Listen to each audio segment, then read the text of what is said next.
I'm putting it live on YouTube now.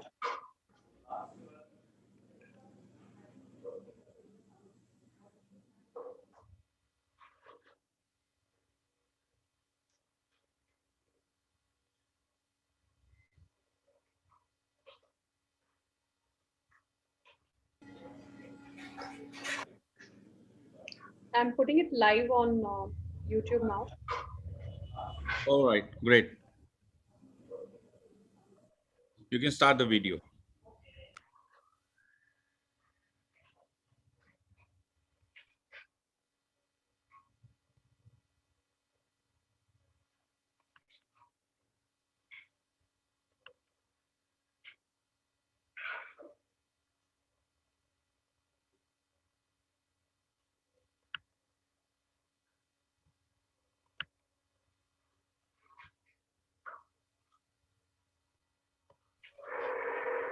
Prem Jain was a great son of India. He was an engineer par excellence. He held the Indian flag high both in personal life and professional pursuits. He revered his mother and motherland. True to this spirit, he gave his heart and soul to India in the green building movement. For him, green came naturally because he believed in the principles of compassion, minimum possession, was a great son of India, and selfless. He was an engineer par excellence. Under his leadership, he held the Indian flag high, both in personal life and square feet in 2007 he to a 6.33 billion square feet in 2018. True to this spirit, in 11 years, he put India on the highest pedestal in the global. For him, he was personally involved because in various membership drives and the launch of 20 million chapters was a great son of India and he was an engineer he encouraged students he held the Indian flag high both in personal life and school children and the IGBC he developed 6.33 billion close to his heart. True to this spirit, he always gave his heart and soul to India on the highest pedestal in the hands of for him. He was personally the Green Building Congress was never just another event. It was a springboard to advance the green building movement in India to greater heights. He did it with great passion and pride. He celebrated India's green lineage and accomplishments in several countries across the globe. The World GBC and other green building councils held him in high esteem. People adored him for his smile, humility, and grace. He is a part of everyone. He is within all of us who are green. His goal was to make India the Jagat Guru of sustainability, and together we shall all make it happen. IGBC salutes Dr. Prem Jain, the legend of green building movement in India.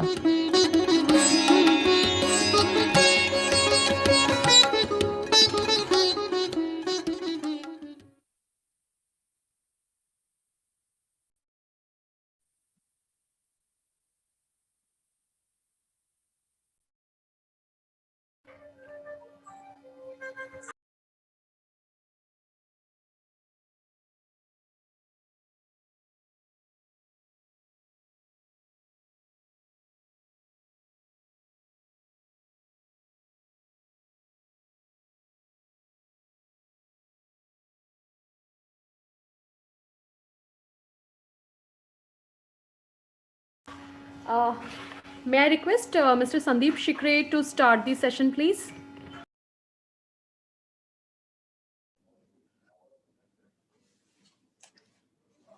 Good afternoon, friends. Let me introduce myself. I'm architect Sandeep Shikre. I'm blessed to be chairman of Mumbai chapter Indian Green Building Council. And today we are very happy to be here for our Sankalpa 6. Sankalpa, as few of you must be knowing, it's a Mumbai chapter initiative where we have decided to conduct a meaningful webinars where all the stalwarts from the industry would come together and share their knowledge and their thoughts with the entire fraternity. Today's session is our devotion to our beloved mentor and guru, Dr. Prem Jain. And before I formally begin with the program, I have received a request from Ms. Preeti Singh that one of our eminent panelists, Ms. Shivani Kashyap, she has to go for her live concert. So I would request Preeti ji to take it up from here. We will first listen to our panelist, Ms. Shivani Kashyap, and then we'll continue with our program. Over to you, Preeti ji. Thank you so much, Architect Sandeep Shikre, and it is a great moment for all of us to be celebrating the Harit Prem Bharat Mahotsav, which is given by the father of Green Building and the founder of IGBC, late Shri Prem Jain ji. So we're still waiting for Shibani to join us. So may I request you to go on, and if we have Gurmeet sir online, we can continue with him. Okay, fine. That sounds good. So let me give you a little bit more opening remark. As I mentioned, Sankalpa was an initiative which was developed by Mumbai Chapter Committee. Sankalpa means determination, and nothing in life happens unless you determine for something. And we have had a very nice 5 sessions. Today's is a 6th session. And I'm very glad that Preeti ji has accepted our invite, and we are going to have an absolutely buzzing session. The eminent panelist has a diverse talent, and it would be really, really a wonderful take home for all the viewers. Well, the topic is holistic wellness, living through nature. We have been talking on technical subjects, we have been talking on a complex architectural engineering and the environmental subject. But I think this subject is a need of an hour, which is going to contribute a great amount of motivation and kind of a boost to especially the young students and the young budding architects and the other fraternity members. So another 1.5 hours is going to be absolutely knowledge-worthy session. Our own Mr. Ajay Poddar ji is also there. He's going to share on his unique characteristics and so on. So our Vice Chairman at IGBC India, Mr. Gurmeet Singh, will be giving his opening remark. He's also president of Indian Plumbing Association, and in fact, Gurmeet ji was a Mumbai Chapter Committee chairman, and he has left his big shoes for me to fit into. So I'm trying to give my worth. His contribution for the innovation sciences in water, for water conservation, and anything and everything that you talk about water is well known.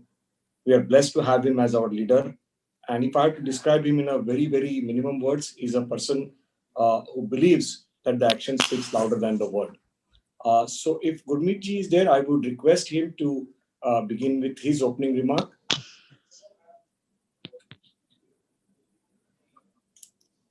I think he has not yet joined, Sir, sir. yeah, he hasn't joined. Let me check. He has not yet joined. Fine. So in that case, let me also let the viewers know that this particular program is in association with ISHRE and ASHRE Mumbai chapter, and also in association with Indian Plumbing Association, because we believe in collaboration. And when you come together, it actually resonates. Alone I can do very little, and together we can do so much. So that's the theory which Dr. Jain has taught us. So this program is blessed with these two strong organizations.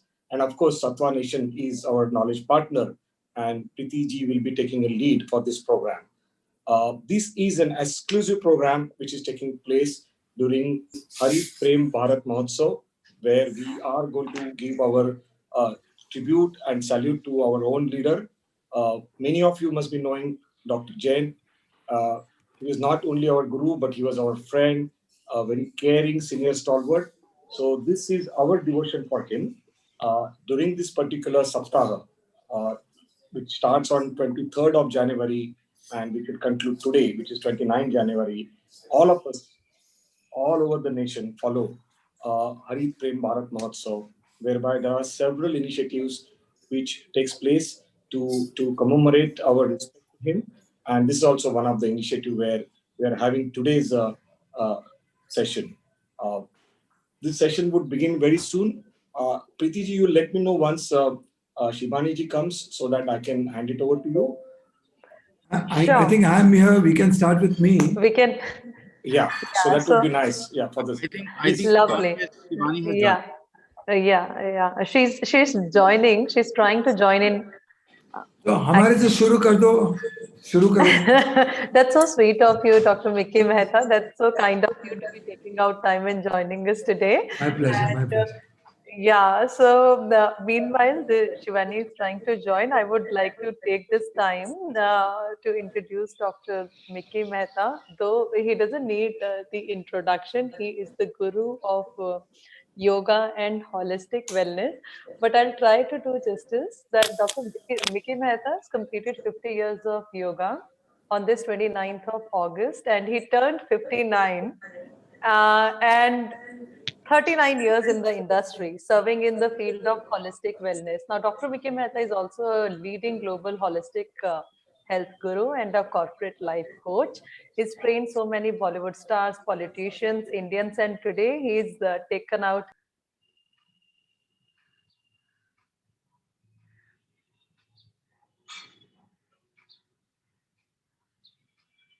Preeti got muted. Yeah, can you hear me now? So, Yeah. thank you so much. And I can see Miss Shivani Kashyap has also joined us. Sir, if you allow me, can I take this moment to introduce her and then we start with our holistic wellness session with your permission? Please. Of Yeah. course. Thank you. Shivani So is a kind good of friend. you. Yeah. I think Shivani has disappeared again. Trying to joining in. So meanwhile, all of us have become so technically smart and savvy that most of the time we're doing meeting each of us virtually. I can see Shivani ji. Shivani ji, can you hear me?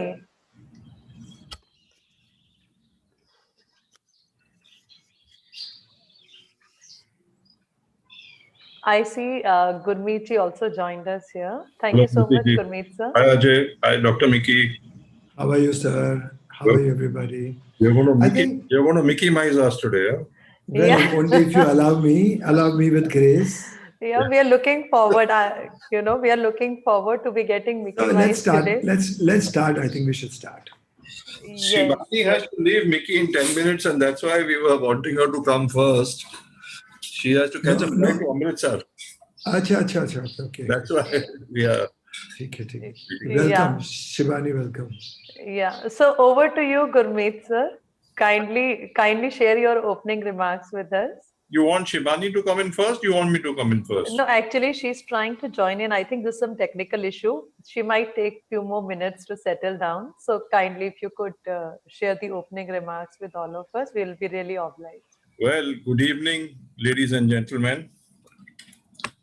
I will start with a quote which some of you must have heard, which says, "The operation was successful, but the patient died." Today, we are going to talk of holistic wellness, and we have wellness gurus, including Dr. Mickey Mehta, who will Mickey-mize you. I hear him on radio all the time. Mrs. Preeti Singh, who propagates mental and physical wellness through her company Sattva Nation. My colleague Ajay Podarji from IGBC also on my board, who will talk of emissions from various products. Dr. Varun Katyal, nutritionist and wellness expert. Mr. Anil Khandelwal, talking about yogic secrets, and Mrs. Shivani Kashyap, the multi-talented, popular and wonderful playback pop singer and composer. You will agree with me, we cannot have mental and physical wellness unless we have environmental wellness. Michael Jackson slept in an oxygen chamber but died very young. If the air quality index from the outdoor environment is polluted, or the what we call particulate matter, you must have heard PM 2.5 many times in the papers, is more than the acceptable levels, then what is going to harm you more, your oxygen chamber or the external environment? Unfortunately, ladies and gentlemen, life has turned to achieving capital gains rather than respect for the 5 elements of nature, the Panch Bhutas, as in Jal, Vayu, Agni, Akash and Dharti. Our pursuit to ambition and personal financial gain has led humanity to plunder every resource on Mother Earth, leading to unprecedented, irreversible and drastic circumstances with the effects of climate change being felt by all of us. And this is affecting all of us no sooner than later. We have forgotten we are guests and not the owners on this Mother Earth. Did you in school, any of you learn what a tsunami was? We never heard of it at that time. Forest fires, what is the meaning of heat island effect, tornadoes, particulate matter, air quality index? These are new climatic catastrophes which mankind has brought about on itself. I'm going to tell you some facts and figures which are going to amaze all of you gurus of wellness. Did you know 736 million people live in extreme poverty? 7 million people die every year from exposure to fine particulate matter. 3,000 children die every day due to diarrheal and waterborne disease and infection. 2 billion people lack basic sanitation. 40% of the world's population relies on polluting and unhealthy fuels for cooking. In low-income African countries, there is 40% less productivity due to infrastructural constraints. Cities account for 70% of the carbon emissions, with a 50% quantum increase in urban population to 2.5 billion predicted by 2050. 1.3 billion tons of food was wasted every year since 2015. 1.3 billion tons of food, 2 billion people sleep hungry every day, undernourished. Greenhouse gas emission has increased 50% since 1990. A 1 degree temperature increase in the sea temperature results to an 8-inch increase in the sea level, and sea ingress comes into your homes. To limit global warming to 1.5 degrees, we need to reduce CO2 emissions by 45% from 2010 to 2030, and we are only 9 years left to reach 2030. 3,000 pieces of plastic litter cover every square kilometer of the ocean, with acidification in many places due to carbon absorption. 3.6 billion hectares of fertile forests were degraded due to desertification every year, losing 13 million hectares of forest. India has 17% of the world's population, but only 4% of the fresh water. And Shivani ji, you sing professionally, but many of us think we are Mohammad Rafi and Lata Mangeshkar. We like to sing under the shower and waste water. We treat our WC, our flush, our potty as an ashtray. We smoke, and there it goes into the flush, and we flush. Or even for my long hair. I have as much long hair as you ladies. Ladies and gentlemen, I can go on and on. We cannot achieve physical or mental wellness unless we achieve environmental wellness. You have to marry environmental wellness into physical and mental wellness. I belong to the CII, Indian Green Building Council. We have a registered green footprint of 7.75 billion square feet, 775 crore square feet today as on 31st December 2020. With 6,287 projects already covered by CII IGBC, including green homes, new buildings, factory buildings, hospitality, healthcare, school storage facilities, warehouse and logistics, cities, metro and train stations, and even we have certified green villages. We even certify villages because villages you'll find litter all over. The cows are washed in the water, and you drink the same water, and you defecate in the open, and again that goes in your water stream which you drink and cook with, and then you have the diarrhea and deaths of children. The IGBC in fact launched the net zero energy and net zero water rating by the Honorable Vice President of India, Sri Venkataya Naidu, in October, where we certify a project which does not need electricity, water or sanitation discharge into the municipal grid or mains. I therefore seek help from all the wellness gurus today that we must seek environmental wellness along with physical and mental wellness. I cannot live in a polluted world and say I am healthy. One fact I would like to tell you, there is a 20% faster recovery rate. You have done the Kohinoor Hospital, architect Sandeep Shikre. 20% faster recovery rate if you have a certified green hospital. Green buildings are healthy living spaces. There is a 20% increase in productivity. So whether it is a Infosys or a Satyam, they all want certified green buildings where the productivity per man goes up by 20%.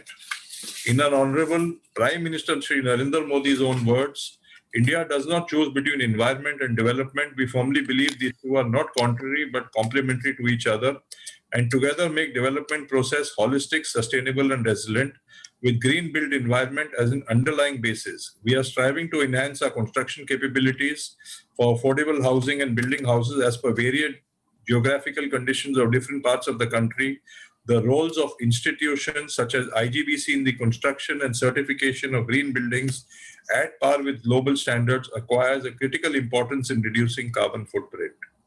I end by one quote from Herbert Reeves, a Canadian-French astrophysicist, and I love this quote.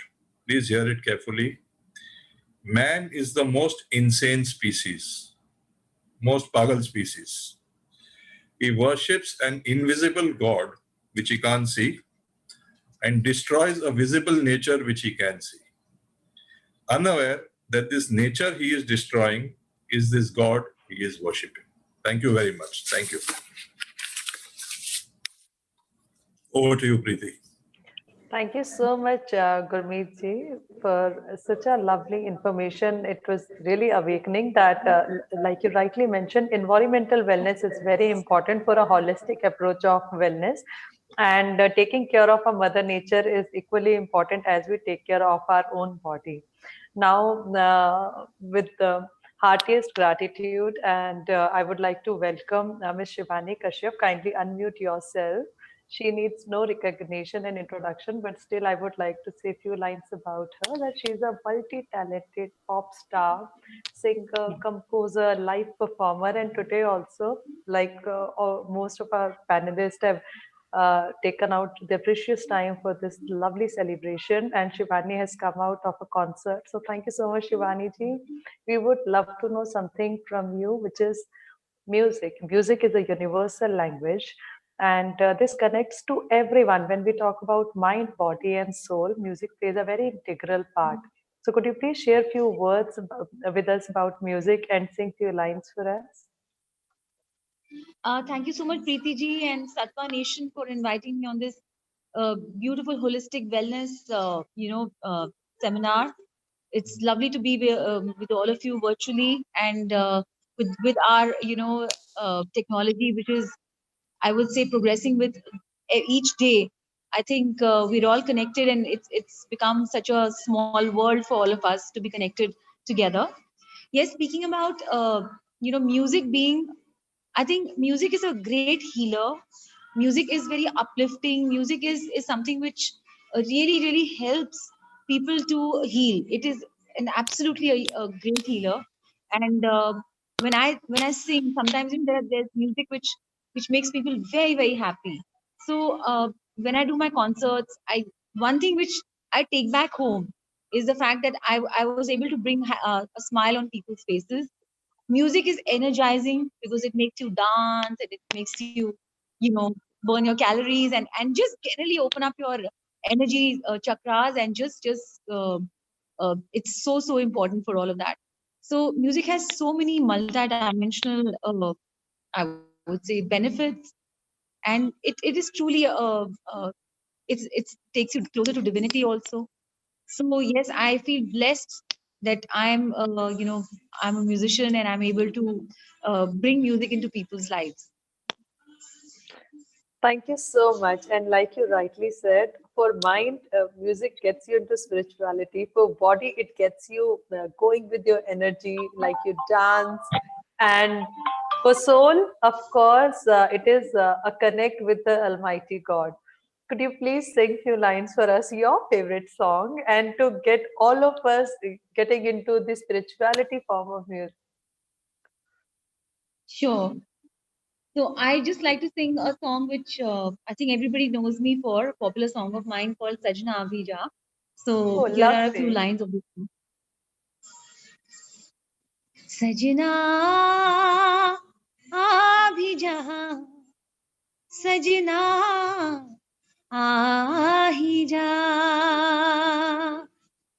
नहीं लगता तेरे बिना दिल मेरा, हाय नहीं लगता तेरे बिना दिल मेरा, सजना आ भी जा, सजना आ ही जा.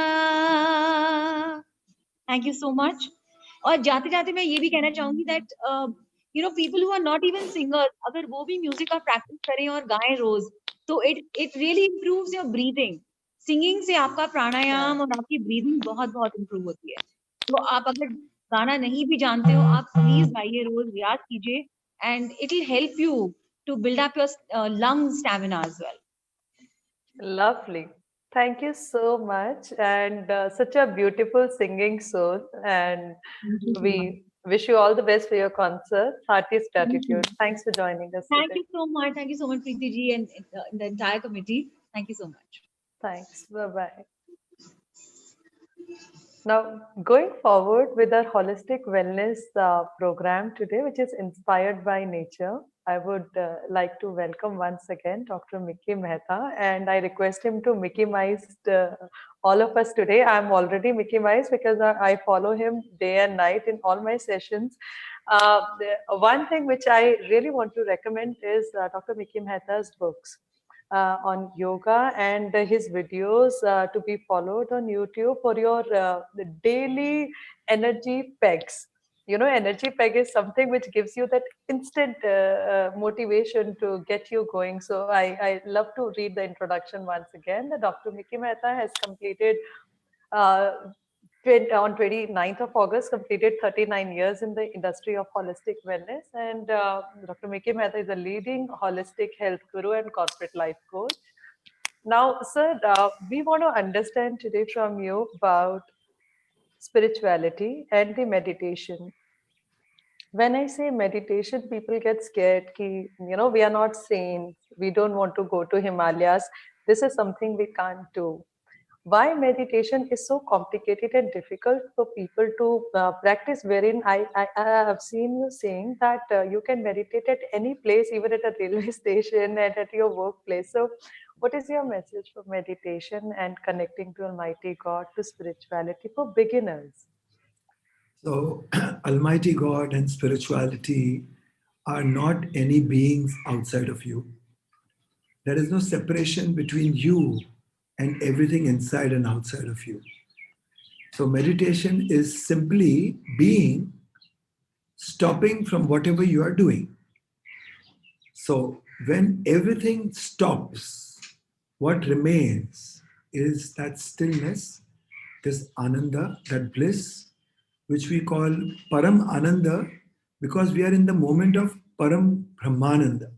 Because Param Brahmananda in here now is the moment of creativity, is the moment of creation.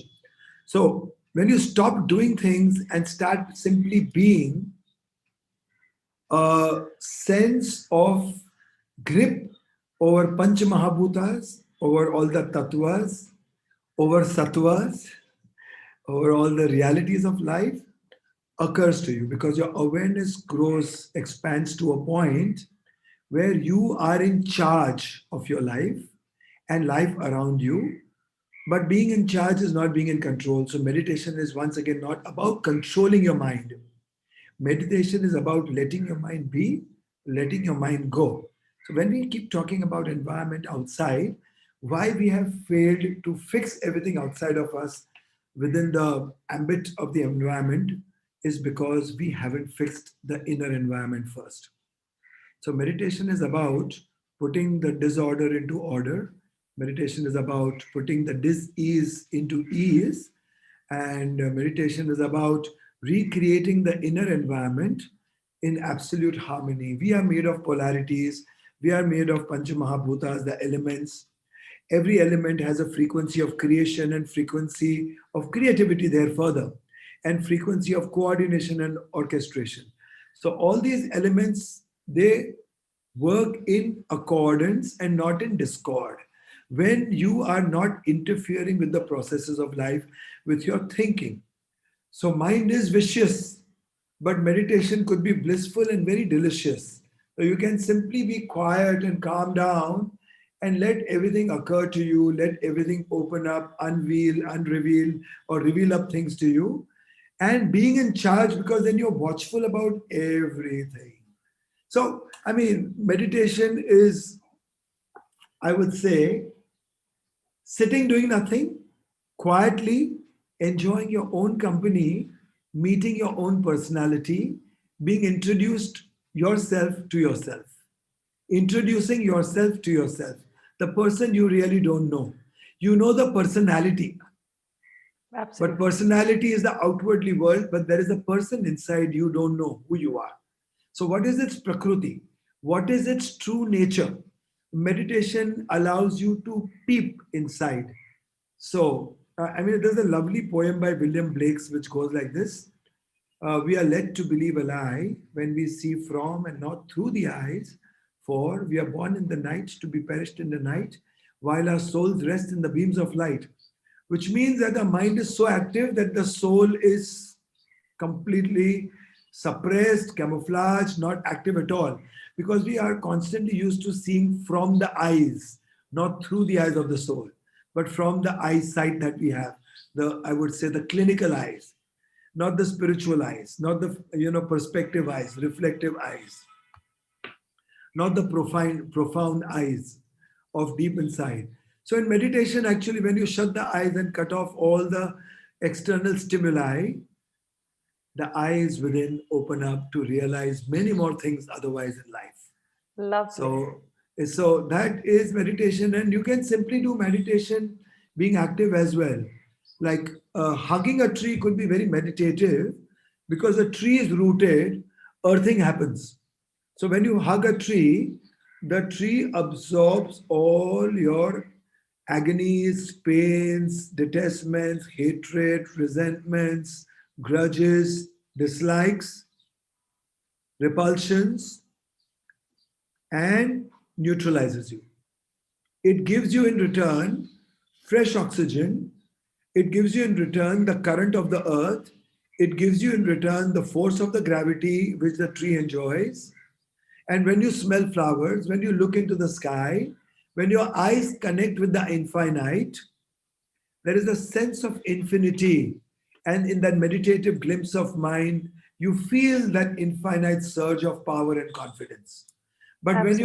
when you're bottled up in concrete jungles with bricks and mortar and steel and glass, you feel very limited and restricted and you feel defined. But when you are amidst the indefinable, undefinable, indescribable, undescribable, immeasurable, inquantifiable, you become so.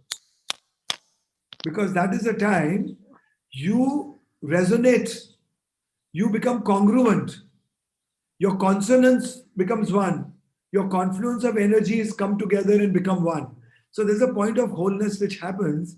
So the polarity of materialism at that point in time, there is no pulling, pushing, but there is complementing. There is no contradicting, conflicting, but there is complementing. There is no repulsion, but there is attraction. And that is what could be meditative, active, and passive. So, or simply doing nothing and shutting your eyes and only allowing your body to breathe, not making an effort to breathe. Don't pull air, don't push air out. If you simply be, you will realize that without your wanting, your body breathes in. Without your wanting, your body breathes out. Without your wanting, the heart pumps. Without your wanting, the intestines work. Your juices flow. Your kidneys function. Your liver manages. Your pancreas orchestrates the sugar.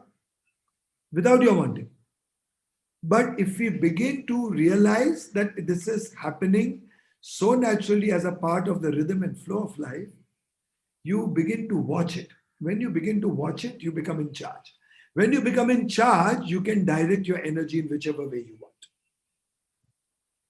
So, Right. in short, meditation is about all such things. It elevates and expands your consciousness to higher realms where a human can rise above gods. And if it doesn't Wow. happen, a human can fall below animals because only a human has the potential to rise above gods and fall below animals.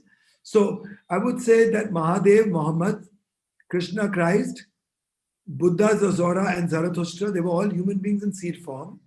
They Absolutely. embraced the principles of divinity, so they became the embodiment of divinity. Lovely. They became the epicenter and epitome of divinity. We are all gods in seed form. Let's start our journey with meditation to become gods. Lovely. And thank you so much for giving us such a simple and effective way of meditating. This is something new when you said hug a tree.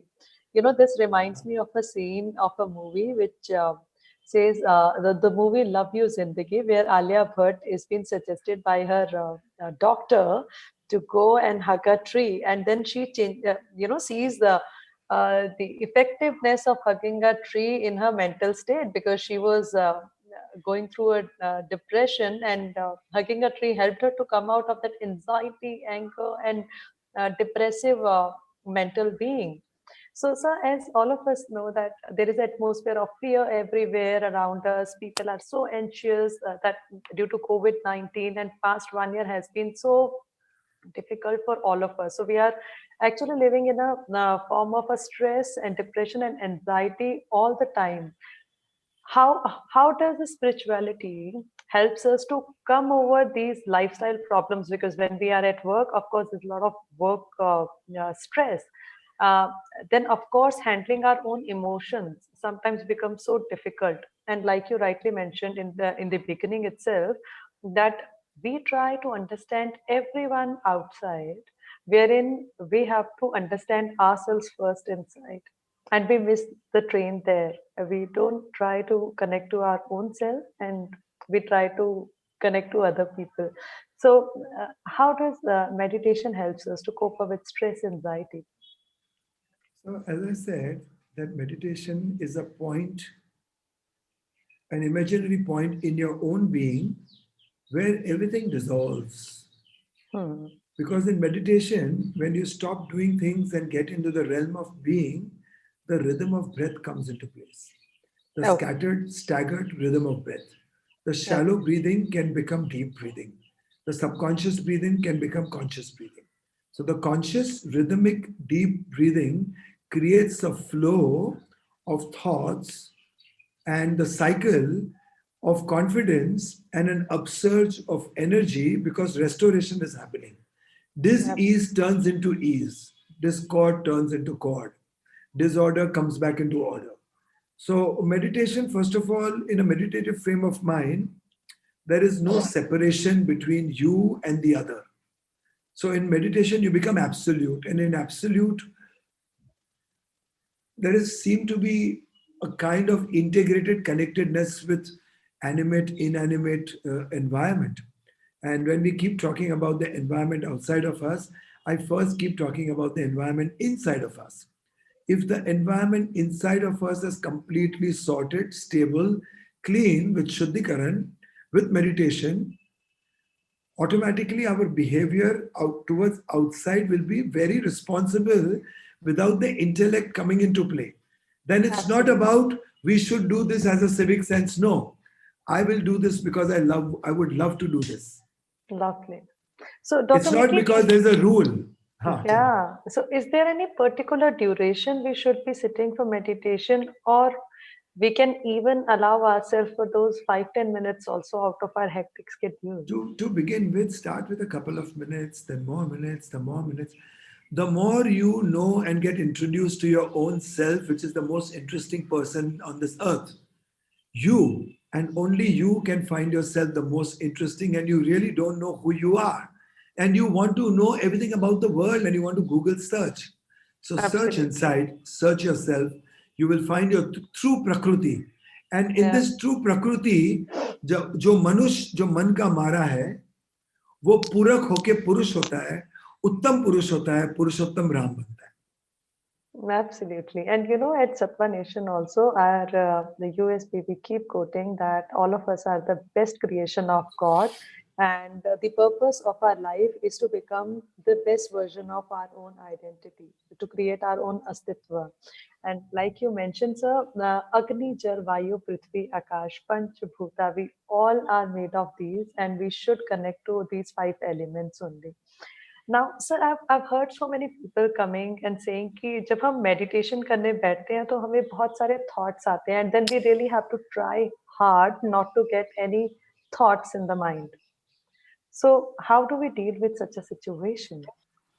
See, whenever you meditate or try to be, most importantly, allow thoughts to come and allow thoughts to go. It's a clear doorway. Oh, Attaching okay. to the thoughts is what disturbs the meditation.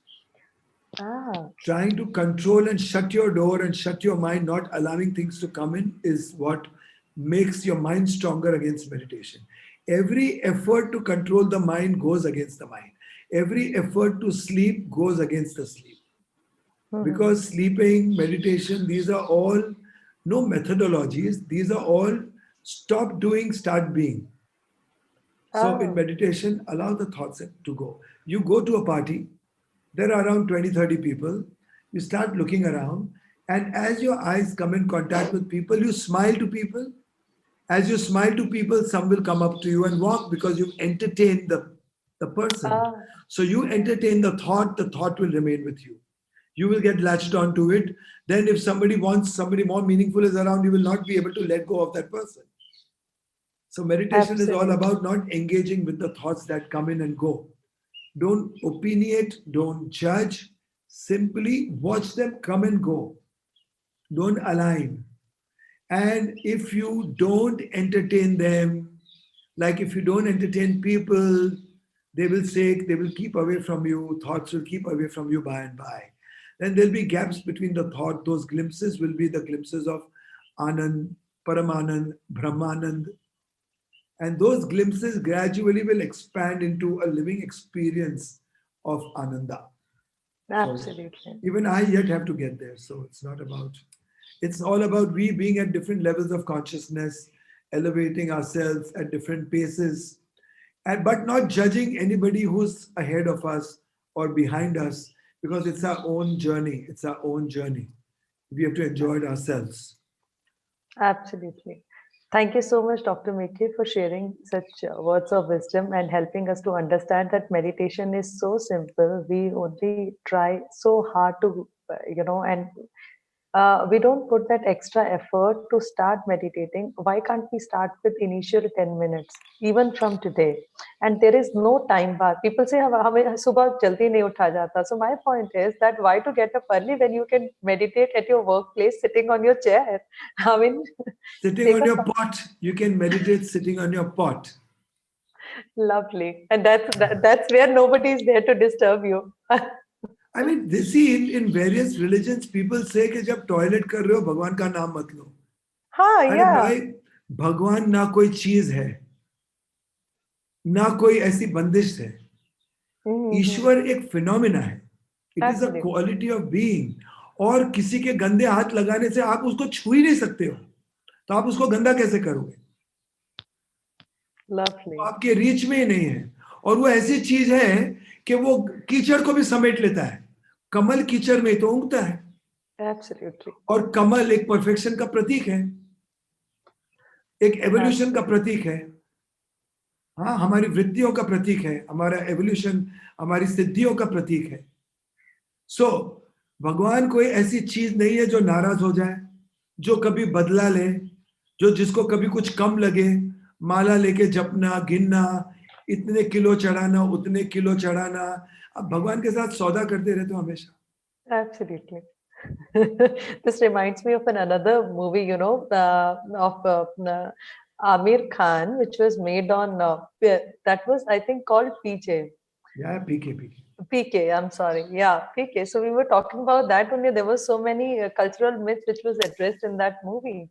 Anyways, now coming back to our topic, with you, we You've got muted by mistake. Preeti, you've got muted by mistake.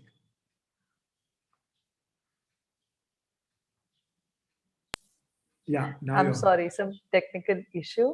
Also, sir, we would love to know about practicing yoga from you. If you could take out some more time and share your views, why it is so important for us to practice yoga, wherein, I've heard people saying it is a very slow kind of exercise. So what is yoga and why we should do yoga to connect to our own body? किसी को आपने speed में गाना गाते हुए सुना है? कोई पेंटर को स्पीड में पेंट करते हुए देखा है? किसी म्यूजिशियन को स्पीड में तबला बजाते हुए देखा है? It's insanity. So योग is about sanity, संतुलन. संतुलन. और ध्यान पूर्वक जो चीज हो वो आराम से होती है, और जो आराम से चीज होती है वो ध्यान पूर्वक होती है. So योग is nothing but postures in poetry. योग एक कविता, And yoga is not about asanas. Yoga is about the principle of being and becoming, life and living. Yoga means coming together of two energies of Chandra Surya, yin yang, positive, negative. These energies coming in confluence, in congruence, in balance, in non-contradictory position when they come and meet at the center, which is Shunyam, and they dissolve. The positive doesn't remain positive, the negative doesn't remain negative. But Ganga, Yamuna जब यहाँ से आती है तो सरस्वती का जन्म होता है. Absolutely. So a new entity is born. So yoga is a zariya, is an instrument, a tool to give birth to a new reality. New reality of creativity, new reality of body, new reality of healing, new reality of tone, stamina, thought process, vision, being, spiritual upliftment, insights, foresights, intuitions. Sure. Okay. Lovely. And so yoga is a state where you either do yoga in pranayam or yoga in dhyan or yoga in asana form or yoga shabdon ka yoga. हाँ प्रेम से कुछ शब्द बोल दो, कोई वाणी कर दो ऐसी. गीत का योग, संगीत का योग, संगत का योग, संगीत का योग. सो मैं लोगों को बोलता हूं कि जब योग में हमारी सांस चलती है तो एक लयबद्धता में चलती है, एक रिदम में चलती है, एक प्रवाह में चलती है. जहां पर धारा जो अंदर से बहती है वो राधा बन के वापस आती है और राधा जो यहाँ से बहती है वो धारा बन के वापस आती है. और ये राधा और धारा के तालमेल में एक संतुलन सा होता है जिसमें हमारी सांस चलती है. तो सांस चलती है तो सुर निकलता है और सुर निकलता है एक संगत में तो संगीत बनता है. और जब संगीत बनता है तो हम तरंगित हो जाते हैं. बायोकेमिस्ट्री, बायो इलेक्ट्रिसिटी, उसकी जागृति होती है तो हमारा बोध जगता है, ज्ञान जगता है, फिर हम सजग हो जाते हैं.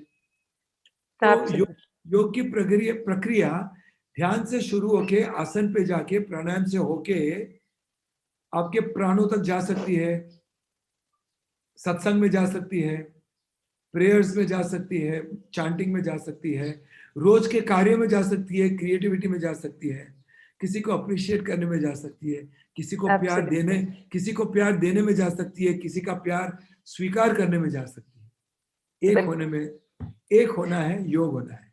सर एक बात सीखी आपके इस सेशन से हमने कि आपने कहा कि ये जो है किसी को प्यार देने या प्यार लेने में जा सकती है. तो हमारा ऐसा मानना है कि जब तक हम खुद से मीठे नहीं बनेंगे, how can we spread sweetness outside, how we can spread love outside. So it's very important that to be peaceful within you, then only you can actually spread love and peace outside. अपने आप से प्यार करो.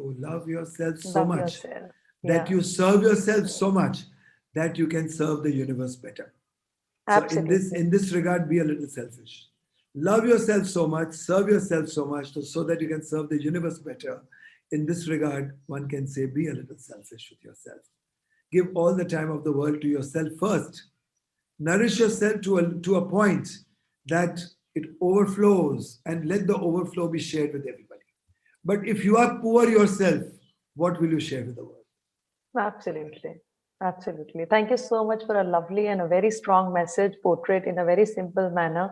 And thank you so much for taking out time as well. And sincere apologies since we made you wait. You also had to leave. So kindly carry on. Worries, thank you so much for joining us. So Ajay Podar ji, Sandeep Shikre ji, Vikram Singha ji, Mala Singh ji, Nivedita Sharma ji, V Suresh ji, sabko mera pranam, and Preeti ji, Tattva Nation. Thank you so much. Thank you God so bless much. us all. Thank you so much. आप सारे बुजुर्गों को मेरा प्रणाम और मैं आदर करता हूँ सबको. And thank you. God bless you all. Thank you, sir. Mala Singh ji, thank you. Bye-bye. Bye-bye. Now moving ahead with our next speaker, Dr. Varun Katyal. Dr. Varun Katyal is a celebrity nutritionist and wellness expert. His work reflects his passion to bring a holistic, integrative approach to diet, nutrition, body, beauty, fitness, and of course the holistic approach of wellness. Dr. Varun has been an as well as a jury member for many prestigious national and international beauty pageants. He has been guiding all the beauty divas who we see today performing on movies, TV advertisements. So, Dr. Varun Katyal is the one person behind all those beautiful queens. Now, he has received various prestigious awards also, like Indian Icon Award 2013, Build India Award, Rashtriya Gaurav Award as well, and Holistic Wellness Award in 2019. Also, you must have seen Dr. Varun Katyal on Good Health Show talking about the nutrition. So, welcome, Dr. Varun. Thank you so much for joining us today in the celebration. Thank you so much, Preeti, for such a lovely introduction. And thank you very much for inviting me here today. And first of all, my sincere regards to all the wonderful speakers, all the wonderful dignitaries, and all the wonderful participants who are here today for this session. Thank you all very much. Thank you. Now, today, Dr. Varun, as you're an encyclopedia of nutrition, but I would like to focus on one point only of nutrition, which is mindful eating. When we were talking and you took this subject, it got me thinking that eating is such a basic part in our life, and we eat minimum 3 times a day. But then we actually don't understand the simple concept of mindful eating. So, could you please help us understand what is mindful eating and how we can practice it? So basically, mindfulness is a basic human ability to be completely present, to be aware of what we are doing and where we are without being, affected by what's going on around us or overtly reacting to what is going on around us. So basically, in simple terms, it is being present in the present moment. So when we talk about mindful eating, of course, mindfulness has applications in different fields of life, one of which is in our eating. So when we talk about mindful eating, it is basically being aware of what you're eating, when you're eating, where you're eating, and also being aware about our surroundings. So there are different aspects to mindful eating now in today's very fast paced world, where there are so many gadgets around us, where there are so many things around us to distract us. Mindful eating becomes a very, very important issue. I like to explain you with a very common example. All of us, go and watch movies in a cinema hall.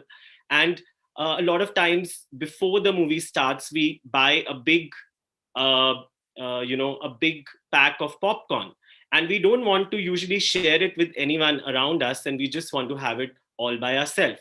So when the movie begins, we start eating that pack of popcorn. And by the intermission, we realize that, the entire big pack of popcorn is over and we actually ate it all by ourselves. And then in the intermission, we kind of talk to our friends or whoever we have come to see the movie with and say, okay, ab kya khain? Should we have a sandwich or a burger? So this is a very, very common example of, mindless eating, where your entire concentration and focus is on the movie. And obviously, because you're not focusing on the act of eating, you have finished an entire big pack of popcorn all by yourself, but still you feel hungry during intermission and you kind of don't even realize that you've eaten so much. Because in normal circumstances, if we take a big pack of popcorn and try to eat it, without being distracted, it's quite filling and it's difficult for one person to finish it and even after finishing not feel hungry. So I wanted to basically bring this example out here to explain what unmindful eating or mindless eating can do to us. In fact, there are a lot of other aspects to mindful eating, but this was just to explain. So when we talk about mindful eating, it is basically being aware of what we are eating. True. And also being aware about the texture, the flavor, the smell of food. A lot of times in this fast-paced world, we don't even spend time on this important aspect, which is eating. And we always combine eating with something else. So when we are eating, we try to do something else. We try to either check our mails or watch TV or watch, a video, or maybe check our messages. So a lot of times when I talk to people also about, sitting peacefully at one place and focusing on eating, they tell me that, मेरे को तो खाने के साथ बहुत सारी और चीजें करनी होती हैं. For me, eating is a side activity. It has to be coupled with something else. Usually people would like to either do some work along with eating, or talk, over the phone, or with someone around them, or a lot of times just check messages or watch videos. So, there is no focus or awareness towards the act of eating. So here mindful eating becomes very important, because mindful eating has a lot of advantages, but it is a big problem today, because we live in such a fast-paced world where we have so many gadgets and so many things around us to distract us. So it becomes challenging to do mindful eating. Absolutely. So, like you very rightly mentioned, it is very important, but we confuse this. And every time when we eat, either we are watching a TV, or we are talking to someone, or we are on the screen. And as you know, that all of us are completely become a gadget freak due to Corona. All our meetings today, it is possible for all of us to be on this panel because of the online platform only. So this is a blessing also, but at the same time, if we don't use it correctly, it can become a curse as well. So could you please help us understand the difference in mindless eating and mindful eating, like you rightly said, but at the same time, how do we cope up with such an issue? Right.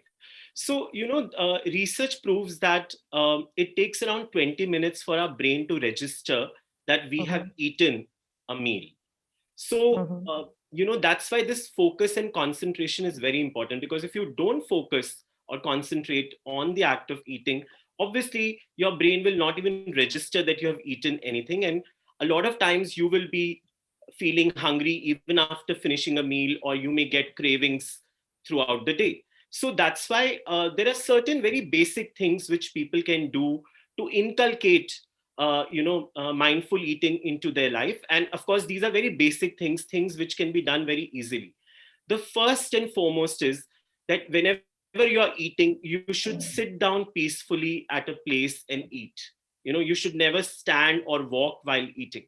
So this ensures that when you're peacefully sitting at a place and eating, of course, you kind of become relaxed, and that you are going to be doing you are going to be eating now. So your brain also kind of becomes prepared that you are now going to eat. So that's very important. The second thing which is very important is the act of chewing, which is so basic. Now, when we were all in class 7th or class 8th, we were taught in the chapter of digestive system that for good digestion, the first step is to chew your food properly. And what do we mean by chewing our food properly? It was taught to us that for good digestion, we should chew every bite of food at least 32 times. But in today's fast-paced world, I've asked this question to a lot of people. I ask this question to a lot of people who I meet or who I interact with, and I ask them, how many times do you chew every bite of food? And the answers vary from 4 times to sometimes 25 times or 26 times. I'm yet to meet someone who chews every bite of food 32 times. Honest so, confession. This is a very basic thing. Yeah, and honest confession that most of us, yes, we are aware of these simple, easy facts, but we don't practice it. I myself doesn't practice it. I can't chew every bite 32 times. But then, can you give us, because we need solutions, quick solutions to everything. So right, of course. Yeah. So of course, I also understand that chewing every bite of food 32 times is not practical, and it may not be possible to do that. But I usually tell people that at least try to chew every bite of food 20 times. Because if you do that, it's definitely going to make you more aware, more mindful of what you're eating. One. Second, it will definitely improve your digestion, because chewing well is the first step of digestion. The third is your speed of eating will automatically get controlled, and you will not eat very fast. The fourth is you will also start feeling more satisfied with the food you are eating, and your portion size will automatically get controlled, because when you eat more mindfully and when you chew your food properly, then obviously, like I said, it takes around 20 minutes for the brain to register that you have eaten something. So if you are chewing your food properly, then obviously your speed of eating will be slower, and of course your brain will register that you have eaten a meal, and you will not get unnecessary hunger pangs, or you will not feel dissatisfied after eating a meal. So chewing your food has a lot of advantages, and these are some of them, right? So definitely, I would definitely suggest that one should try to chew every bite of food at least 20 times, because this is definitely going to be very, very beneficial for everyone. Okay. And the third thing is that obviously, since we are surrounded by so many gadgets today, uh, one needs to get into the habit of doing gadget free eating. When I talk about gadget free eating, it means that when you're eating, for those 20 to 25 minutes, you must either stay away from all the gadgets, or switch off all your gadgets, uh, and just focus and concentrate on the act of eating. This has a lot of benefits, because this kind of helps you to really enjoy your food. You will definitely see that you will be enjoying the texture of food, the color of food, the fragrance of food. You will actually enjoy your whole experience of eating a meal uh, properly, and it's not easy. In fact, It's not easy, to kind especially of in do today's gadget free time. eating, it's a lot of effort in today's scenario. So 100%. it is not easy, but with awareness, if you take the first step, and if you're aware that every time you get distracted by a gadget while you're eating, you just need to bring yourself back to awareness and tell yourself that, listen, I'm going to try my best to not use a gadget when I'm eating. And rest of the time, of course, you can use your gadget when you're free, but Lovely. at least for those three main meals, your breakfast, lunch and dinner, you should try and do gadget free eating. It's definitely going to make a big difference, and it's important to focus on the act of eating and not couple this eating process with doing something else, like watching a video, or watching checking your messages, or checking emails. And this mindless eating is not only a problem in adults, it's also a very big problem in children.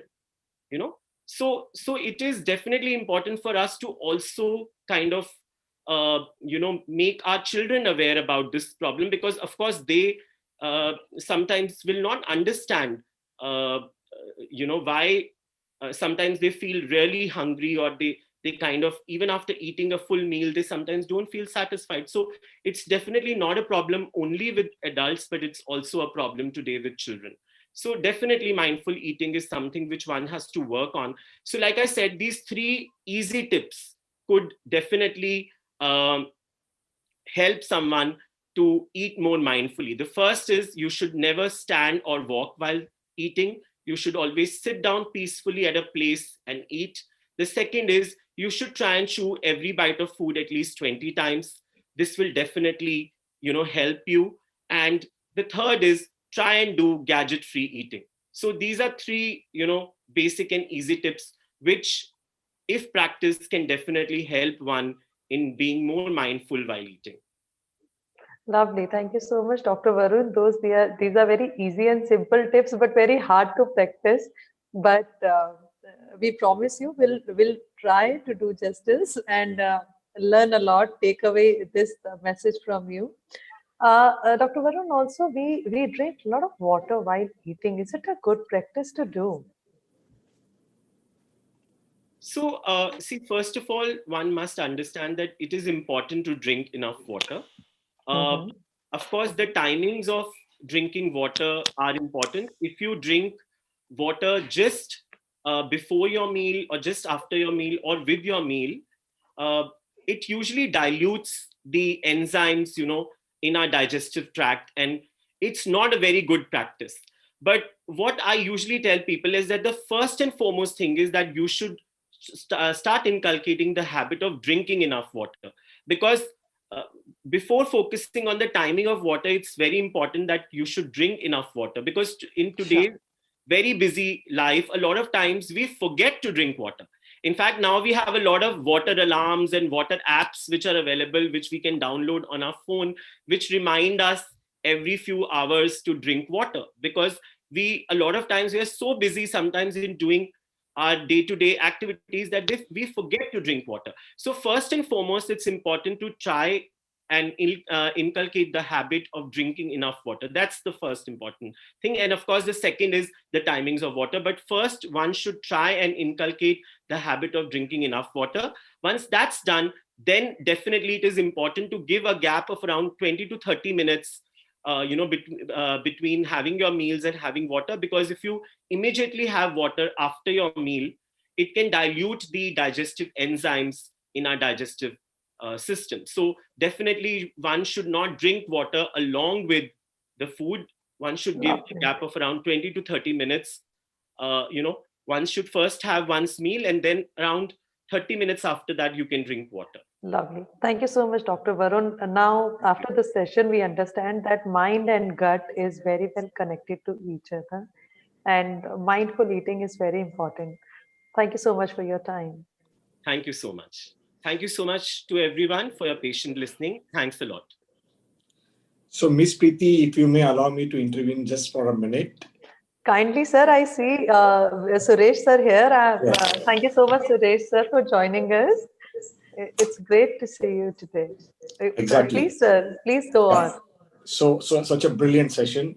I mean, I must say that I gained a lot. And if somebody has to give me a marks for my mindful eating, I may get 10 out of 100. So thank you, Dr. Varun Katya. Sir, I'll get So many things you have said that we never even know that it Yeah. has such adverse impact on our health. And this session is really, really going to help us. So thank you, Preeti ji. So first of all, the reason I intervened is to give a warm welcome to our national chair, V. Suresh ji. Of course, he will speak at the end of our session. And it would not be prudent for me not to give you a formal introduction. For the want of early starting of this program, I would like to give a brief introduction of your profile. I know that you don't need any introduction, but for the benefit of our viewers, I would like to say that Preeti ji has been very kind enough to accept our invite. And it was great of her. On a first telephone call, she said yes. She said, I would be very happy to come on your forum and give this particular knowledge sharing session to a lot of young, especially the students and the young upcoming fraternity professionals. So Preeti ji comes from a stellar corporate background. She's coming from the brands like Radio Mirchi, Jasubai Media, Economic Times, and currently she is in a position of a deputy director of Naretco. And at a very young age, I must say that she has achieved a significant amount of professional accolades and the progress. So probably she's a good role model for all the young buddies. She has been always striving to see what she was missing in her life. And in that particular quest of introspection, she derived that something that has to be done which will benefit the people's wellness and people's mental health, and she founded a Sattva Nation. Sattva Nation is a festival of a holistic wellness with the purpose of spreading wellness in society and also helping youth to achieve the purpose for their life. So with that, I would say, Preeti, you can now continue with your session. Thank you very much once again. Thank you so much for a lovely introduction, sir. Moving ahead with the flow of the event, I would like to introduce Mr. Ajay Podar. He's also an IGBC member, and Ajay sir is the founder chairman of Environix Synergy Environix Private Limited. Today we are going to talk about radiation and the impacts. When we started the session, we started with yoga, spirituality, meditation, connecting to the Panchabhuta. But now let's do a reality check. The reality is that we spend more than 10 hours either on a laptop or with a mobile or watching news or television. So that's a hard reality of our day-to-day lifestyle. Now, what do we understand of radiation and a radiation-free environment? That Mr. Ajay Podar is going to help us understand, and he's also going to give us solutions to live a radiation-free life, and also sharing his bit of contribution maintaining and promoting sustainability. So welcome, Mr. Ajay. Thank you so much for joining us today. Kindly unmute yourself.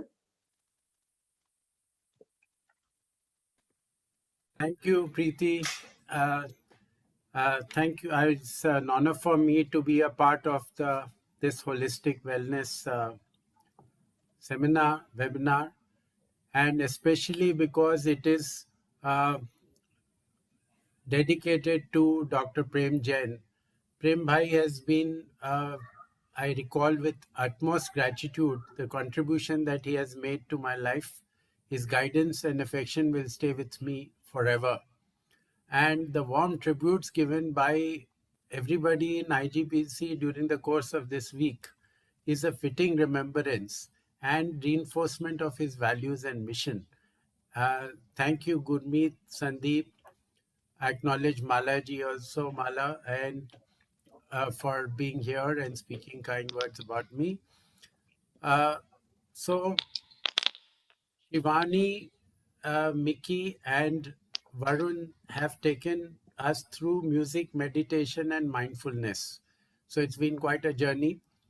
And I would, since the theme today is holistic wellness, I want to dwell on two things. One is, how does our surroundings impact our wellness, our environment, which means the place where we stay or where we work, and the environment around us, which of course IGBC is doing a lot of work on that. And what can we do for our personal health and wellness? I will not touch upon the things which uh, my predecessors have spoken about, but maybe some of the things, one or two things which are a little unique and which I think you may not know about. So technology has transformed the way we live. We talk about living in smart homes. We click a button and, the temperature can be controlled. We click a button and our appliances can work. But the more automation that we have, the more we are surrounded by what is called electrosmog. And these radiations or Wi-Fi radiations and electrosmog has increased more than 25 times in the last 10 years. So what we are subjected to, just for example, now we are going to be having 5G very quickly. Earlier, the world was divided about it, but now because of coronavirus, it's a shoe-in. It's about 300 times stronger than 4G. So the amount of heat and the amount of this thing that you will have is something which you can imagine. And because our usage of all these equipments, the number of towers, the number of hotspots, even in our homes, boosters, routers, everything is increasing exponentially. So whether you are at a home or an office or a school or a cafe or even in a plane, you can't escape it. Now, it's good to talk about detoxification by saying that let's not use our appliances.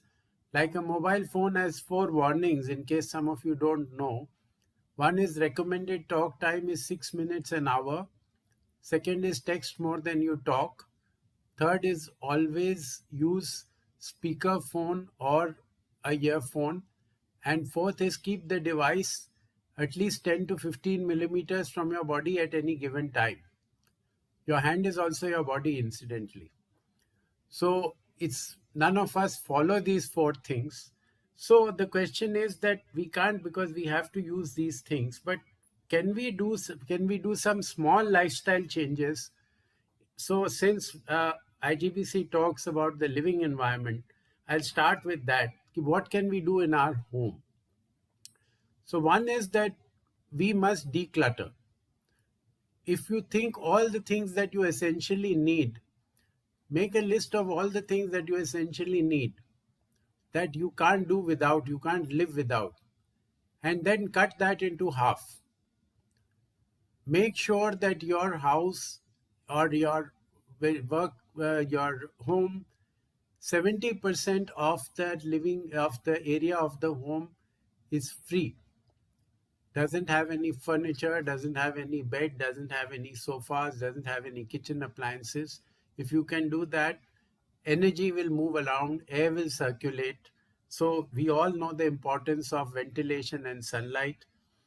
At least 20% of your house, if possible, should have direct sunlight and cross ventilation. Sometimes it's not possible, but we should strive for it. Then there are energies which we absorb from the environment. We can be very simple. We can call them negative. So there are negative energies, there are positive energies. We call them vibes also sometimes. So we absorb it from people and environment. So what can we do? So one is we can light camphor, kapoor, and that takes care of a lot of bacteria and things like that. And we can clean our floors with salt water mop. So these are things which are negative energy busters. So these are some of the things which I thought. Then coming back to Wi-Fi, we should avoid placing Wi-Fi routers and smart TVs in our bedrooms, and not use our gadgets and all that 1 hour at least before we sleep, because the blue light from the gadgets disturbs our melatonin level in the brain, and that doesn't allow us to relax and therefore disturbs our sleep. So at least 1 hour before we sleep, and if we keep the routers and all away, then you would get much better sleep and we'd be able to do very well. Secondly, as Dr. Katyal also said, don't eat while, don't use gadgets while. So have a no tech zone in your house. So no tech zone can be your dining table. No tech zone can be your drawing room. No tech zone can be your bedrooms. So you say that these are places where we are not going to get in gadgets and things like that. And we will not use that. So at least for that portion of time, you do not use it. Then, of course, there are radiation suppose you can't do, you have to use a mobile. So what can we do? So this is where we come in. So we've invented a product called the Enviro chip, which has presently about 5 million users. So what it does is that it doesn't reduce your signal quality and strength, but it changes its nature, it changes its waveform so that it's not harmful, biologically harmful for the human body. So when we use a mobile phone, other than the heat effect, what it does is it interferes with our cellular communication, and that causes stress. So suppose there are people two people are speaking to each other in English and somebody speaks louder in Arab. Will we be able to carry on a conversation? No, we'll have to shout. When we shout, then we get stressed. So using all these gadgets is like being on a treadmill for 8 hours or 6 hours together. So it increases perpetually our stress levels, and that reduces our immunity. So all health is an immunity game. Now today we are using, let's say, sanitizers. Now I say, instead of sanitizers, if you just rub your hands for 2 minutes, you can kill all the bacteria and germs. So, we are so worried that have we touched something? Have we done anything? If you are worried, just do this. Yeah, this is something new. I'm sorry I'm interrupting, but this is something new. And when you had told me this, for the very first time, I was really surprised that rubbing my hand can actually help me get rid of those bacteria, which is like become the most crime factor in our life today. We are so scared, we're so anxious. COVID-19 ho jayega, we are not meeting people, we are not shaking hands. The one thing I must say that ek cheez bahut achhi hui, instead of shaking hands, we started saying namaste. So, Yes. yeah, but wow, rubbing hands can kill the bacteria. This is something new and we must practice. Coming back to the radiation, so what happens is that when our biological communication is disturbed, it causes stress. Stress can cause heart problems, it can cause cancer, blood pressure, and all that. So that's a solution. Another solution is, what do we do about outside things? There may be a mobile tower outside your house. There may be a high tension line outside your living area. There can be other, things which you don't have control. In an office, you may be sitting next to a server room. So there is another device which we've invented called the Enviro Globe. So that takes care of about 300 square feet. It changes the nature of radiation again and again prevents you from the biological. So one of the major takeaways for homes is, when you sleep in your bedroom, if it takes care of all the Wi-Fi things, then you are able to get better sleep and you get up in the morning feeling refreshed. The third thing that you can do in the house is that the earth has energies which are called geopathic stresses or geostresses. So this has been known since ancient times. So earlier, when people wanted to build a township, you guess how did they decide where to build and how to build? So this will be of interest to some architects and other people, that they would let sheep or cows graze the ground. And wherever there were negative energies, the animals would not eat the grass. So the whole township would get mapped out and they would know which are the usable or the living areas, and accordingly they would plan their building. Because 20% of the Earth's surface has geopathic stresses. Geopathic stresses means there are things called Hartmann lines or magnetic grid lines. It forms a grid all along the surface of the Earth. There are underground cavities, which may be water streams or air cavities, where the magnetic flow of the Earth gets disturbed. And there is concentrated mineral deposits. So all these things occupy about 20% of the Earth's surface. That means 20% of the people sitting or sleeping above these areas get unhealthy without knowing why they got unhealthy. They may be popping pills, but that's not helping. So you can have absenteeism because of that. You can have attrition because of that. You can have machinery breakdowns because of that. And of course, lack of sleep, concentration, etc., etc. So if these are the things, if we can take care, and these also can be corrected, that's our work also. We've done work in about 2,500 establishments and corrected more than 100 million square feet of geopathic stresses and natural energies. So this is what, as far as personal protection is concerned, I have 2-3 small tips to share. So one is that our meridians of the body are very important. So we were talking about the nadis, we were talking about the panch koshas and all that. So there is this whole system in the subtle body, like our blood vessels and everything, where our energies flow, and they have a very strong connection to the body. It's completely interlinked. So what we do is, like I said, if you rub your hands for 10 minutes, or if you clap your hands for 10 minutes, or if you put your hands on the side like this and put a candle in between, or a diya on the side far enough so that it's not uncomfortable for you, it aligns all the meridians, because the end points of all the meridians are in the hands, on the palms of your body and the soles of your feet. For the soles of your feet, if you can walk on pebbles or walk on a hard surface, your meridians will be aligned. So this is one suggestion. As I mentioned earlier, it's a good way to sanitize and kill the bacteria. Have a salt water bath once in a week.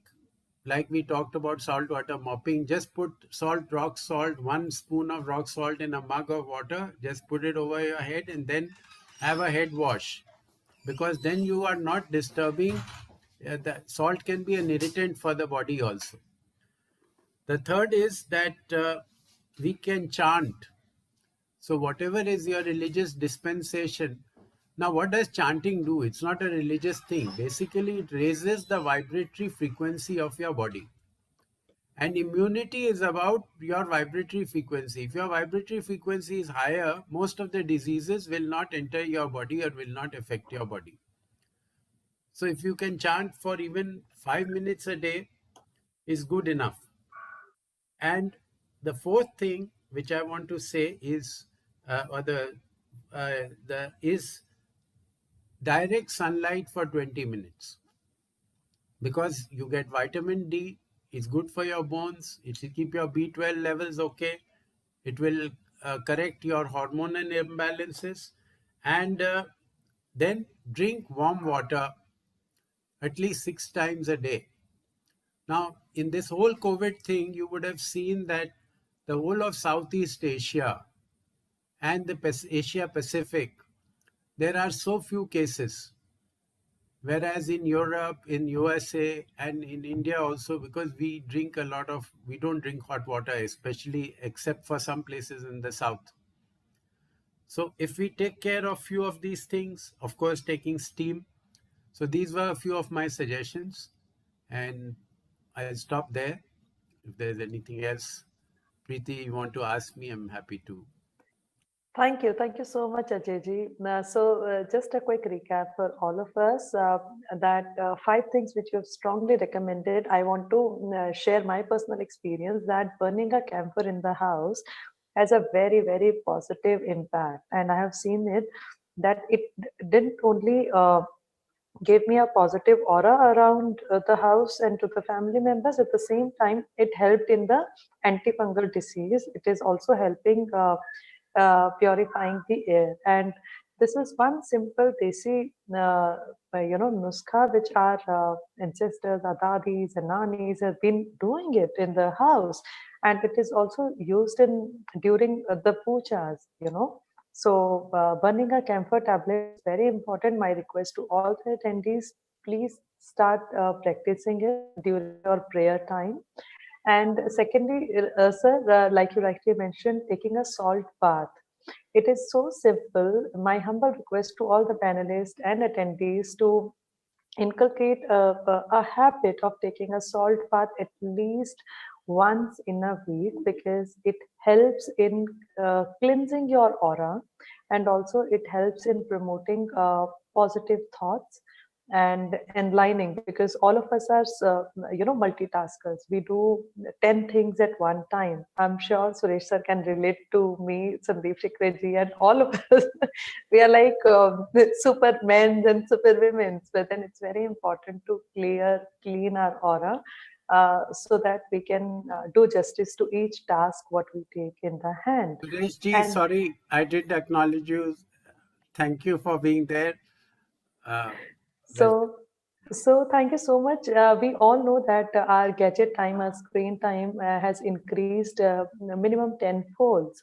But then there is a solution in form of environics, which actually helps us to get rid of the harmful impacts of radiation, which is good for us and our loved ones. So thank you so much, Ajay sir, for sharing such a knowledgeable session with us. Now moving ahead with Mr. Anil Khandelwal. Mr. Anil Khandelwal is the chairman, founder of Yogic Secrets. Anil sir, kindly unmute yourself.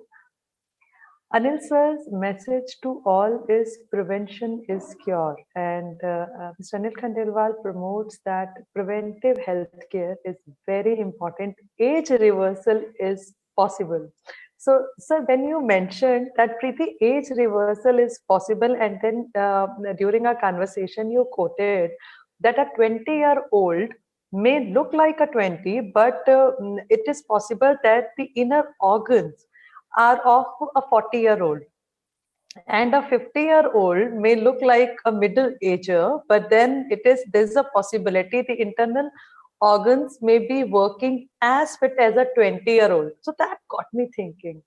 So we really want to understand what is age reversal. And when you say prevention is cure, what does it mean? Welcome on board, sir. Over to you. Thank you so much, Preeti. Am I audible? Yes, sir, you're audible. All right. Thank you so much. Thank you. In fact, I was listening to the conversation by Dr. Mickey, Dr. Katyal, Ajay ji, and the other speakers. To be honest with you, I'm so impressed, and a lot of learning came my way. What I would like to start with, first of all, thanks to IGBC. It's a platform where I would like to relate our human body also, because when we talk of green building, I think we carry a costume, how we can make this also an efficient building, right? And when I say that, what's important is that we are nothing but a piece of universe. As said by Dr. Mickey, that we are piece of universe in the sense that Jal, Vayu, Agni, Prithvi, Akash. And if we dissect this further, we'll find that 70% water is inside our body, and so is on the planet. And likewise, 6% is fire, 12% is earth, and so on. Also reflecting back that when we, living in an environment where there was a 2 month strict lockdown, right? The nature became so beautiful that without the budget allocation government made of 13 or 30,000 crores to clean the Ganges, effortlessly it became clean. The sky was amazingly blue. One could see millions of stars, and one could see Himalayas from a distance of 300 kilometers and so on, right? So when everything is possible like this, why not we should also look back and look at that what is that we need to do in order to come back to that level of peace of, the beauty of the nature within us. And that's a key question when it comes to the wellness or the well-being, right? And therefore, what I would like to relate that IGBC, what we are doing for, turning the concrete jungle to a better living place, better environment. When we say mind, body, environment, wellness, probably this initiative of IGBC is going to be extremely helpful for the new generations to come. I would like to just reflect on when it comes to, that 20 years to 40 years, 40, we are aging very fast, right? We all know that, in the sense that the stress level has increased so much. Like Dr. Katyal was talking about, that when we eat food, as an example, we do not chew it properly, or we are just in a mad rush, or having a mobile on the side, or watching the Kisan Andolan on the TV. Now, all the vibrations which are going inside, right? This food is becoming a junk food. And we are talking of eating nutrient food, full of nutrients, which is absolutely contrary, right? I give you a simple example. I relate, first of all, it's important that my personal experience when I'd love to share. Food which is cooked in the house, right? This is cooked in the memory of God, right? And then before the food is eaten, it is offered to the Almighty, and that entire food becomes prasad. And when we eat that food, equally important to first of all respect the food by praying for a few seconds. Like for instance, on particular day we go to the temple, buy some thing from the shop, and that becomes prasad. Then the divinity which goes inside and becomes very powerful. Trust me that when we talk of wellness, when we talk of well-being, these small things we never reflected. We tend to ignore these things, and they become very relevant when we deep dive into these things. Now, what I would like to also reflect on, which is very, very important for all of us to know, that this life, what we are having, it's a very precious gift. And if we analyze further, we'll find that we are made up of 37 trillion cells, approximately, right? And one would wonder if people, participants know about it or not, but the real fact is that our heart, which is pumping blood, right? You will be surprised that in 24 hours, it pumps 2,000 gallons of blood inside, right? Not only that, the blood is covering about 60,000 miles across the body in 24 hours. What a complex machinery it is. Our heart is beating 100,000 times. Our kidney is filtering day in, day out. We eat the food, it goes to the stomach, it goes to the liver, and liver does a beautiful function wherein, all the toxins, they go out, right? Even the water what we drink, the lot of impurities which go, our kidney function takes out all the impurities. See, such a beautiful machinery what we have, and we burden this machinery with innumerable problems, the negative thoughts, the unnecessary thoughts, the wasteful thoughts, which lead to unwanted diseases, which become over a period of time chronic in nature. And that is how we are aging much faster than what our real age is. I mean, to your point that we can definitely, contain that aging in a very efficient manner. Well, it is true that the body has to age, right? As the wear and tear for every system or machine is there. But if we follow a discipline, right, a discipline of like Dr. Mickey was talking about, meditation. I mean, I call meditation actually is the real medication, right? There's a just difference, meditation to a medication. And similarly, when we practice of getting up early in the morning, uh, our old generations, they have respect for the Brahma Muhurat, right? Most of the time, when I tell my friends, my network, that I wake up in the morning at 3:30, they wonder. They say, "Hey, man, this is the time we go to bed." I mean, Absolutely. right. So it is so shocking to see that we have forgotten that ancient wisdom, which was so powerful.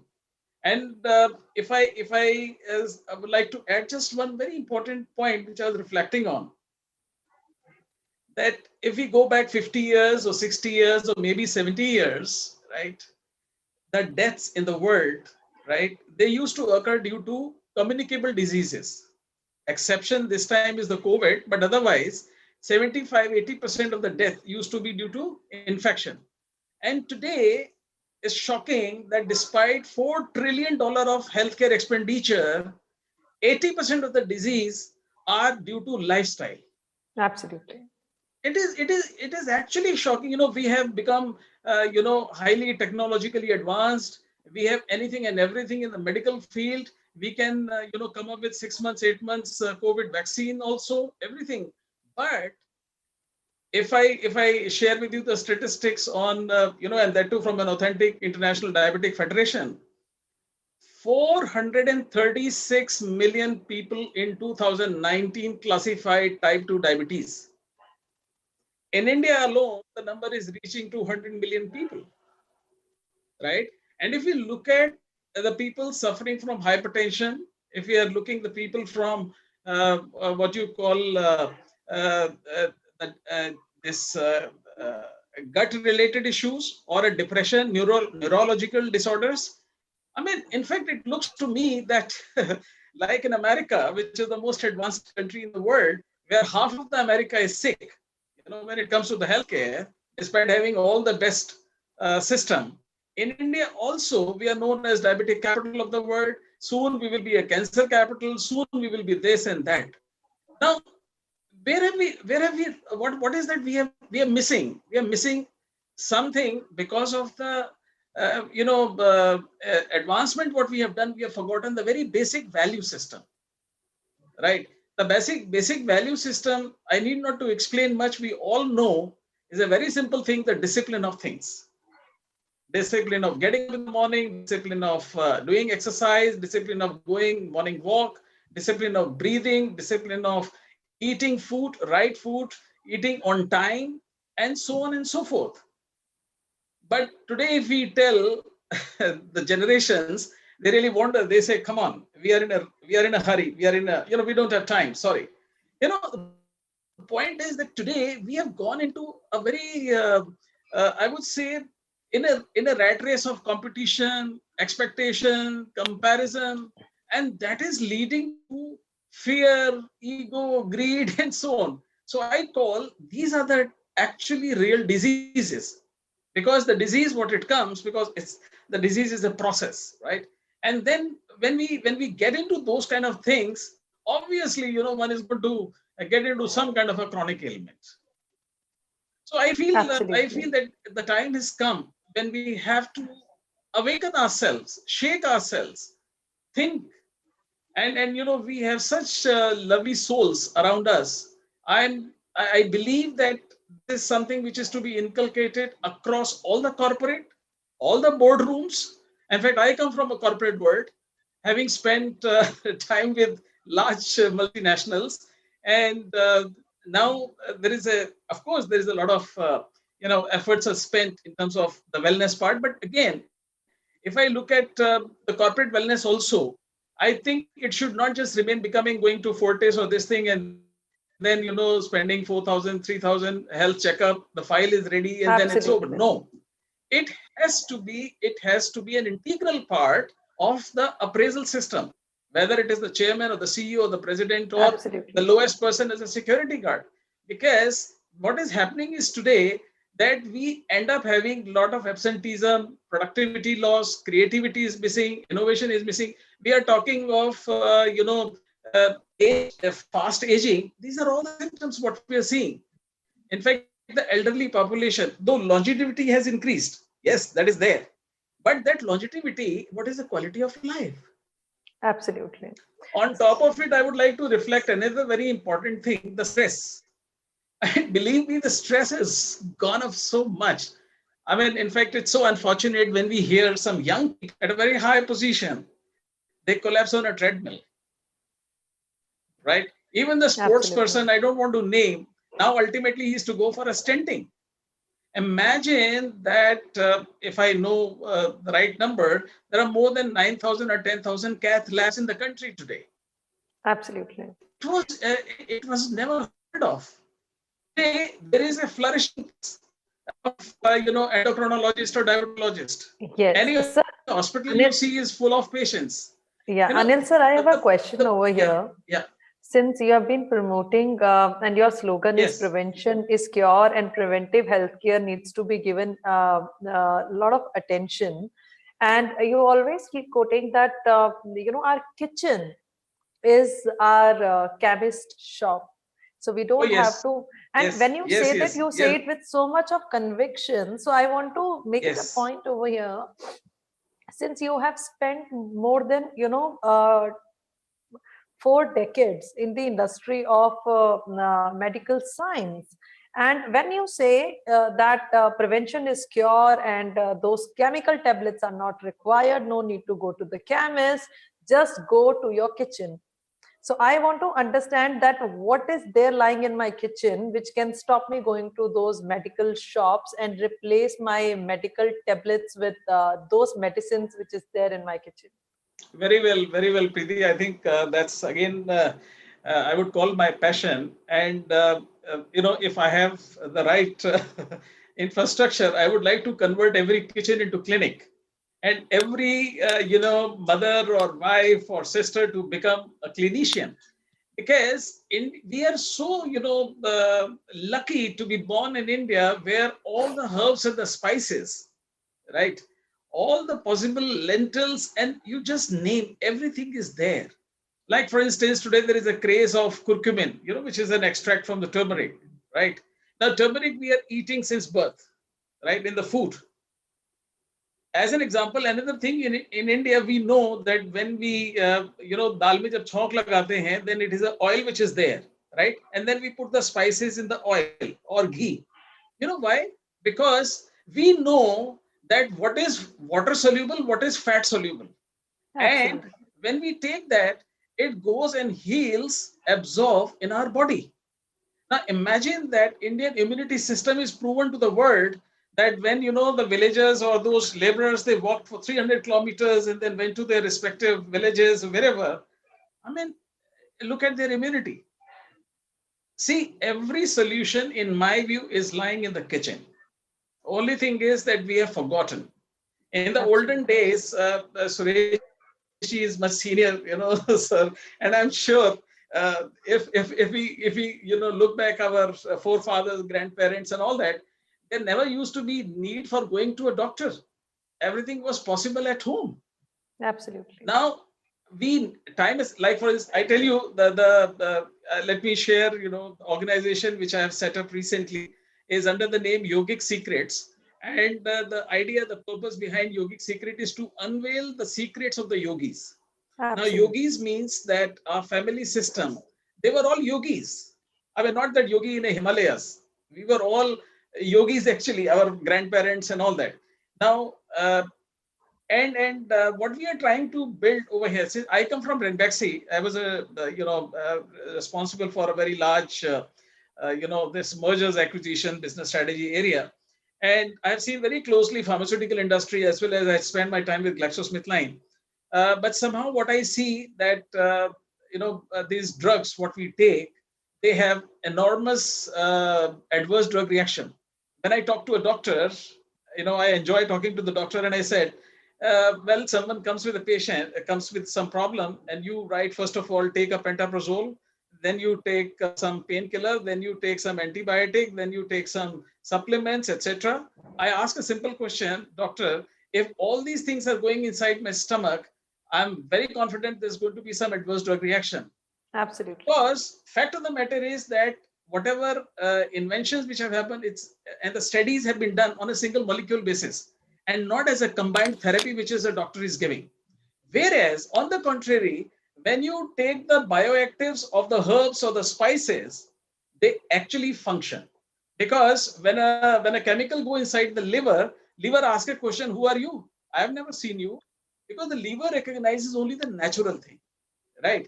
And therefore what we thought of, that we will work on a principle where we are able to come up with bioactive based, and that to human clinical study based products which can address whether it is a gut related issue or whether it is a heart health, whether it is a neurological disorders or whether it is joint health and so on.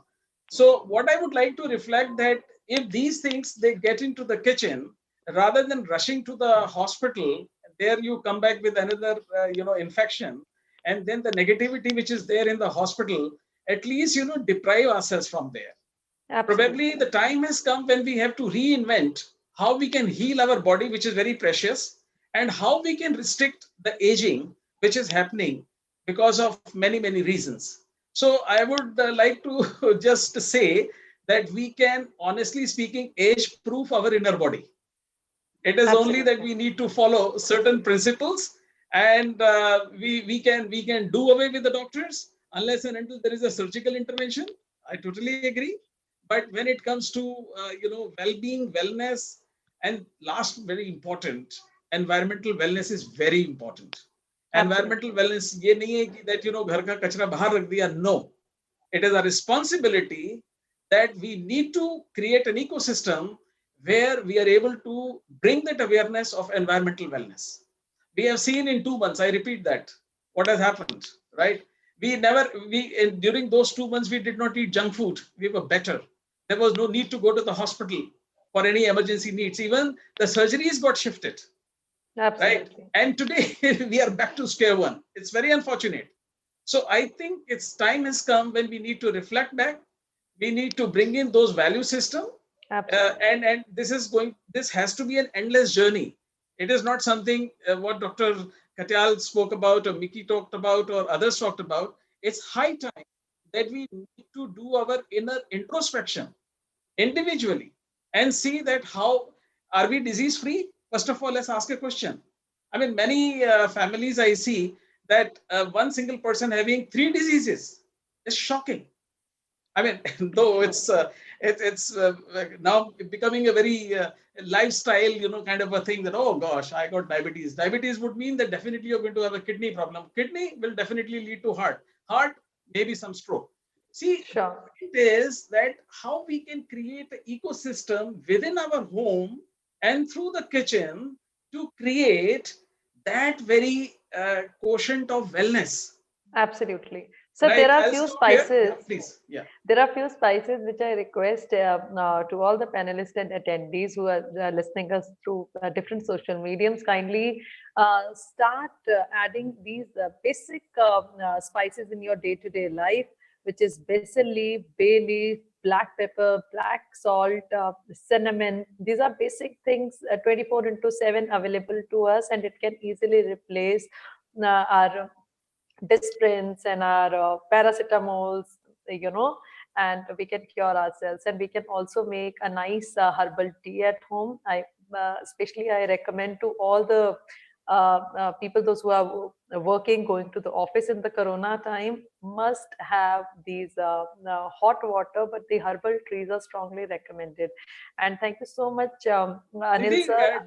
2 points which I would like to Please. reflect. As we are aging, I mean, physiological age, I'm talking biological age, I think it is important that we must incorporate those bioactives from those herbs and spices into our dietary system. Absolutely.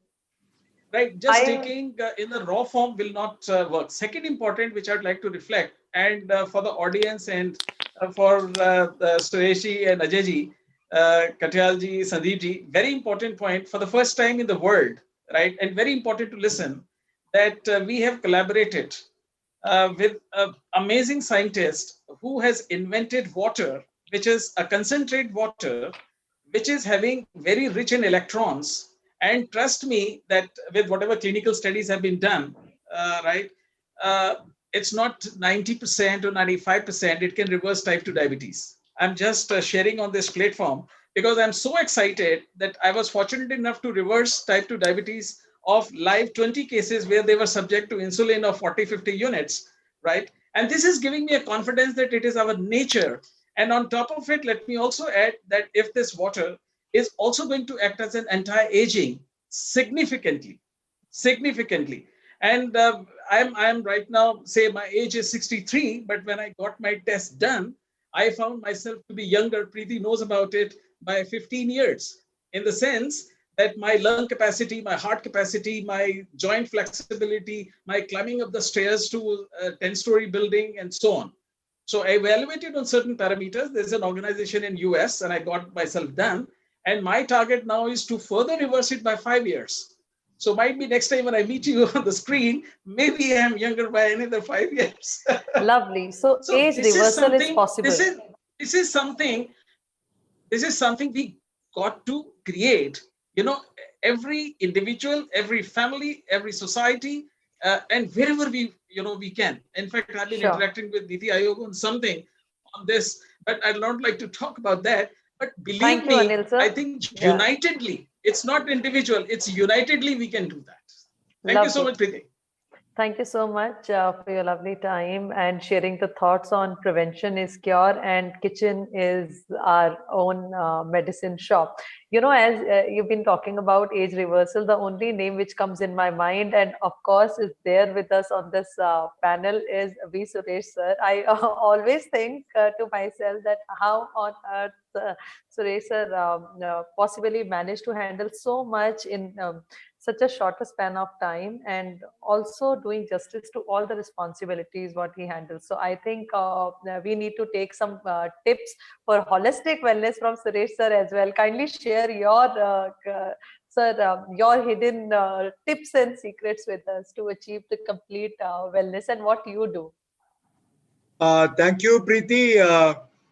Very nice to participate in this session. The only portion I missed was Shibani Kashyap's component because I was in the other session with so many student chapters. Over 50 college chapters were there in that program for 2 to 320. So I could join only after that, but I could join right from Dr. Miki and Varun and Lovely. Ajay and Anilji. And of course, with Preeti continuously running through all the sessions, or I enjoyed very much all the sessions.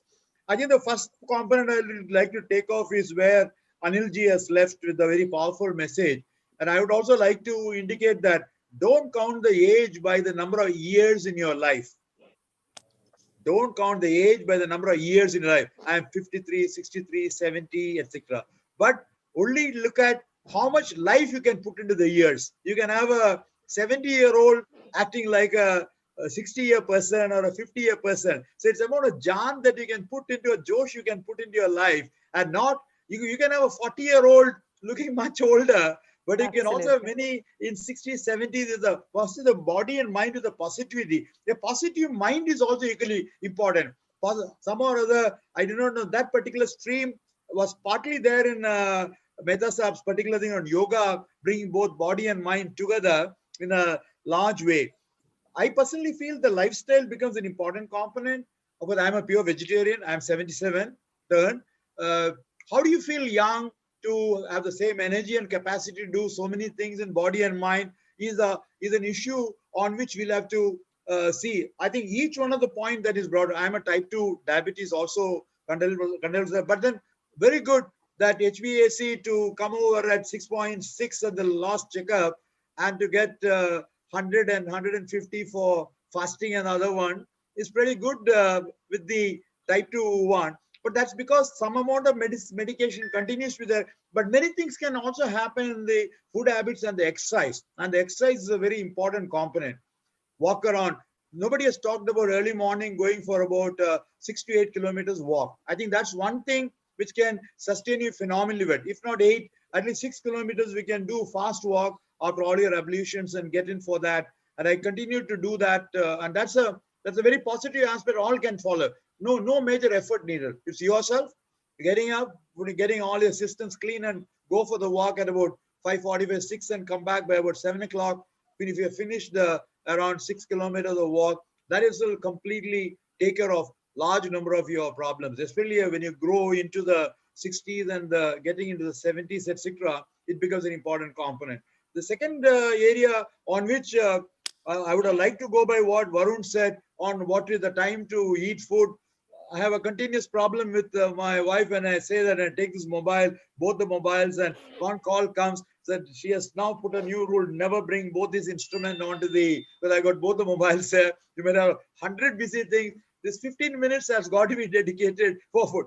That Varun's advice is an excellent advice, but I think we should follow that, especially during the food time. We are not doing that. Even I failed in that, but I think it will be a good lesson for me to deal with that. I think the larger issue is the discipline of habits and lifestyles is also becoming an important component. If you are able to do that, as I said, being a pure vegetarian, I have less amount of problem with the body toxins going in. And I was a non-vegetarian till at the age of 34. That is less than 50% of my life. With 77, 44 years, being vegetarian is a very important aspect. Maybe that also maybe could be an issue whether nature of food habits, what changes can happen. Maybe protein shortage could be there in vegetarian food. We should make it up with large amount of items which can give that lentils or cheese and various other items are there which can take care of kidney beans, whatever, which can give to the protein deficiency in the vegetarian diet. We can take care of that aspect. Little amount of meditation will be good. I think even 15, 20 minutes of meditation will be a very good aspect. All of us are reasonably God-fearing. I'm not overtly God-fearing, but an inner thought of concentrated thought process which make your mind concentrated some time, especially immediately after bath. If we can do that for some time, that will do you a lot of good.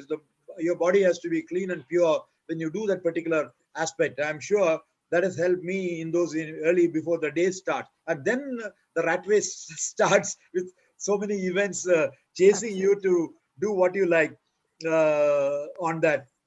This 20 minutes before food or half an hour before food, only water, and don't take water after that. Varun's advice is an area I've not been following. I think it's a good lesson Varun has given, and I'm sure I will see that your enzymes do not get diluted to that extent. I'll take care of that. And Ajay's hints are exceedingly good. And I think since I'm working pretty understand the interesting area of work that is good, we are surrounded, and more so with working from home, everything over there is all electronic. We've got the webinars 2 to 3 per day, or if you want the education, you got the Netflix. Everything is completely wired. Is a wired life. So there is so much amount of energy coming in over the negative one, and unless we take care of those particular things, and I myself am aware the type of negative impact it has on the overall people in an office or the residents over there, the geopathic stresses, etc. He didn't open out on that for some reason fully, but I'm sure that will also help you with the type of protection that we can put on your devices, on your mobile, on your laptop, on your everything, which can ensure that those particular effect, and more so it's 5G coming over there, that can substantially help as a kavach or a protection to all of us. And I myself have seen the demonstration of without that our whole energy goes down, but with that protection we are able to stand firm. And these are all important. The only you got to seeing is believing it. I thought Ajay would have demonstrated, but he didn't do it. But I'm sure these are positive aspects which we can definitely build upon our own work environment becomes an important component besides good air, good day lighting, the nature of particulate matters 2.5 or 10 or whatever, what type of things you have. A good greenery around your house will also help. If you're lucky enough, my wife is a great poetess and a gardener, so she maintains a wonderful place. And when you look around with those little place around in green, that also can. And there are a lot of indoor plants also which can substantially alleviate the situation.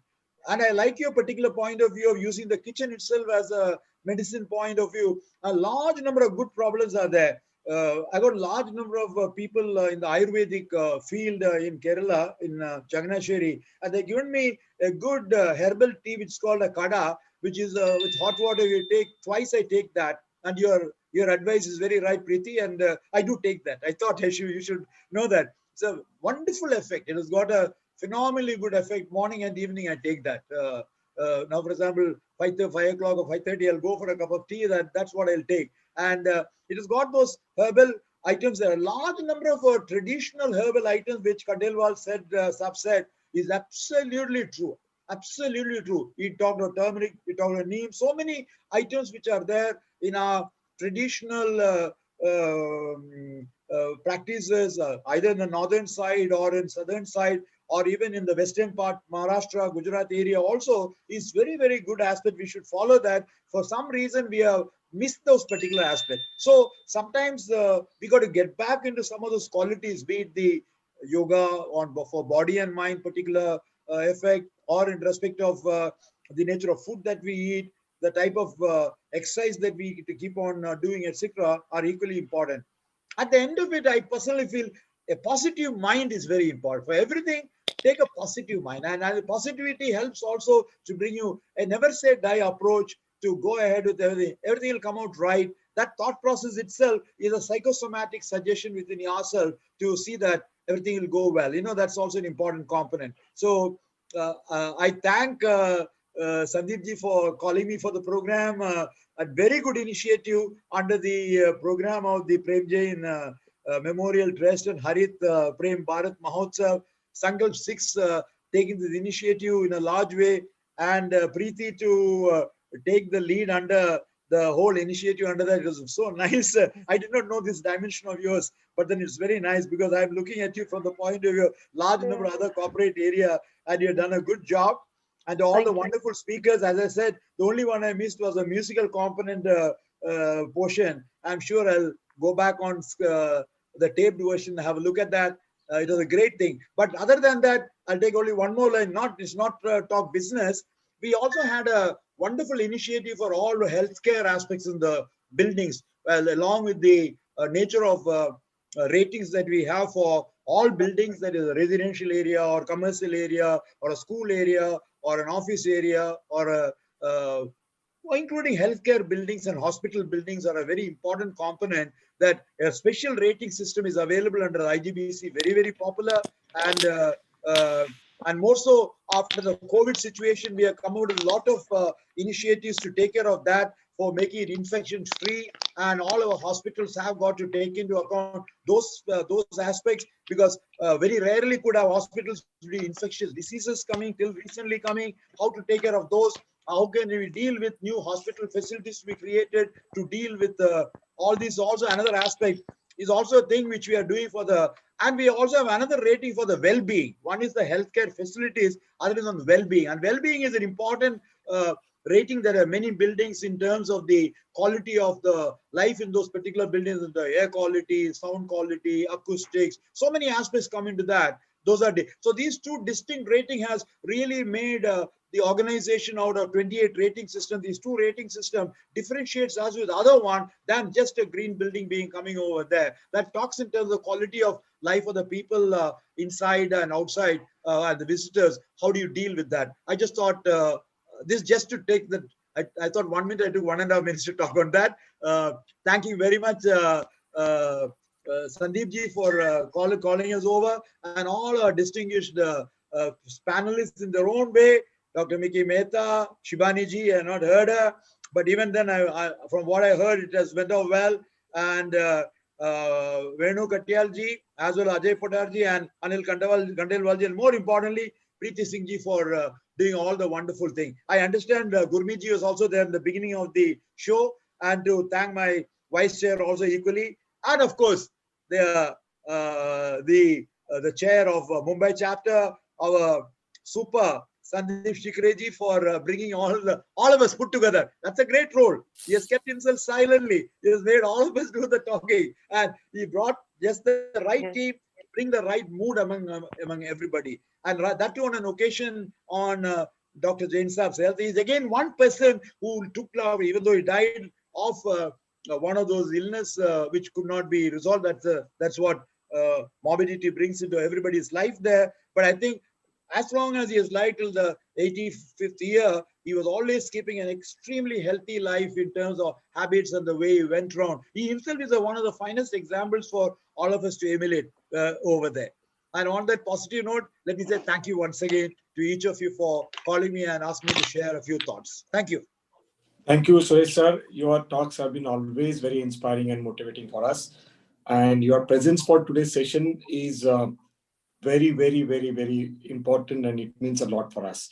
I would just request our co-chair, she's an environmental scientist, Mala Singh, to give a quick note of thanks.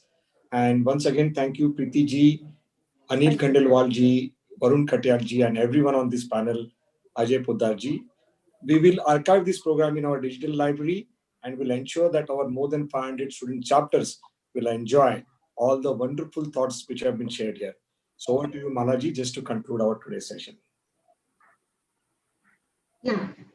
Good evening, everyone. And I think our national chair, Suresh sir, has already summarized and concluded the session in his own way, and very useful tips, to all of us to remain energetic and positive in the life. So on the behalf of Indian Green Building Council, I would like to thank all the dignitaries who were there today and shared their thoughts on health and well-being, as well as environmental awareness. So I think this was one of the best platform I have realized from the versatile fields, like from music, from nutritionist side, from health and well-being and wellness. Preeti was there. Such a wonderful moderation you have done. So I'm very happy that on the behalf of IGBC, we would like to continue this relationship further in the future as well for various programs. And we would love to invite you all to share your thoughts and enlighten the communities and societies in the same manner which you all have done the fair justice with the program today. And I would like to say that I'm from Himachal and born and brought up there.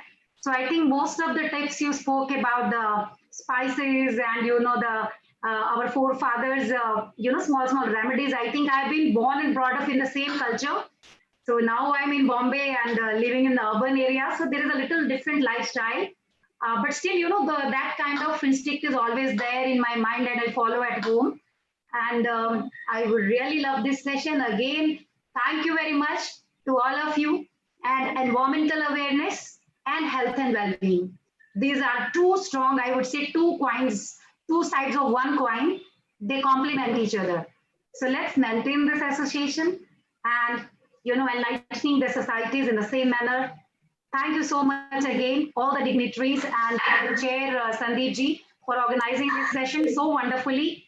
And our all core committee members of IGBC for supporting Sandeep. I can see you now. So please just, continue this kind of initiative in the futures. I think this is really going to help people and society in a very, very large way to understand the importance of health and well-being and importance of, environmental wellness. Thank you so much.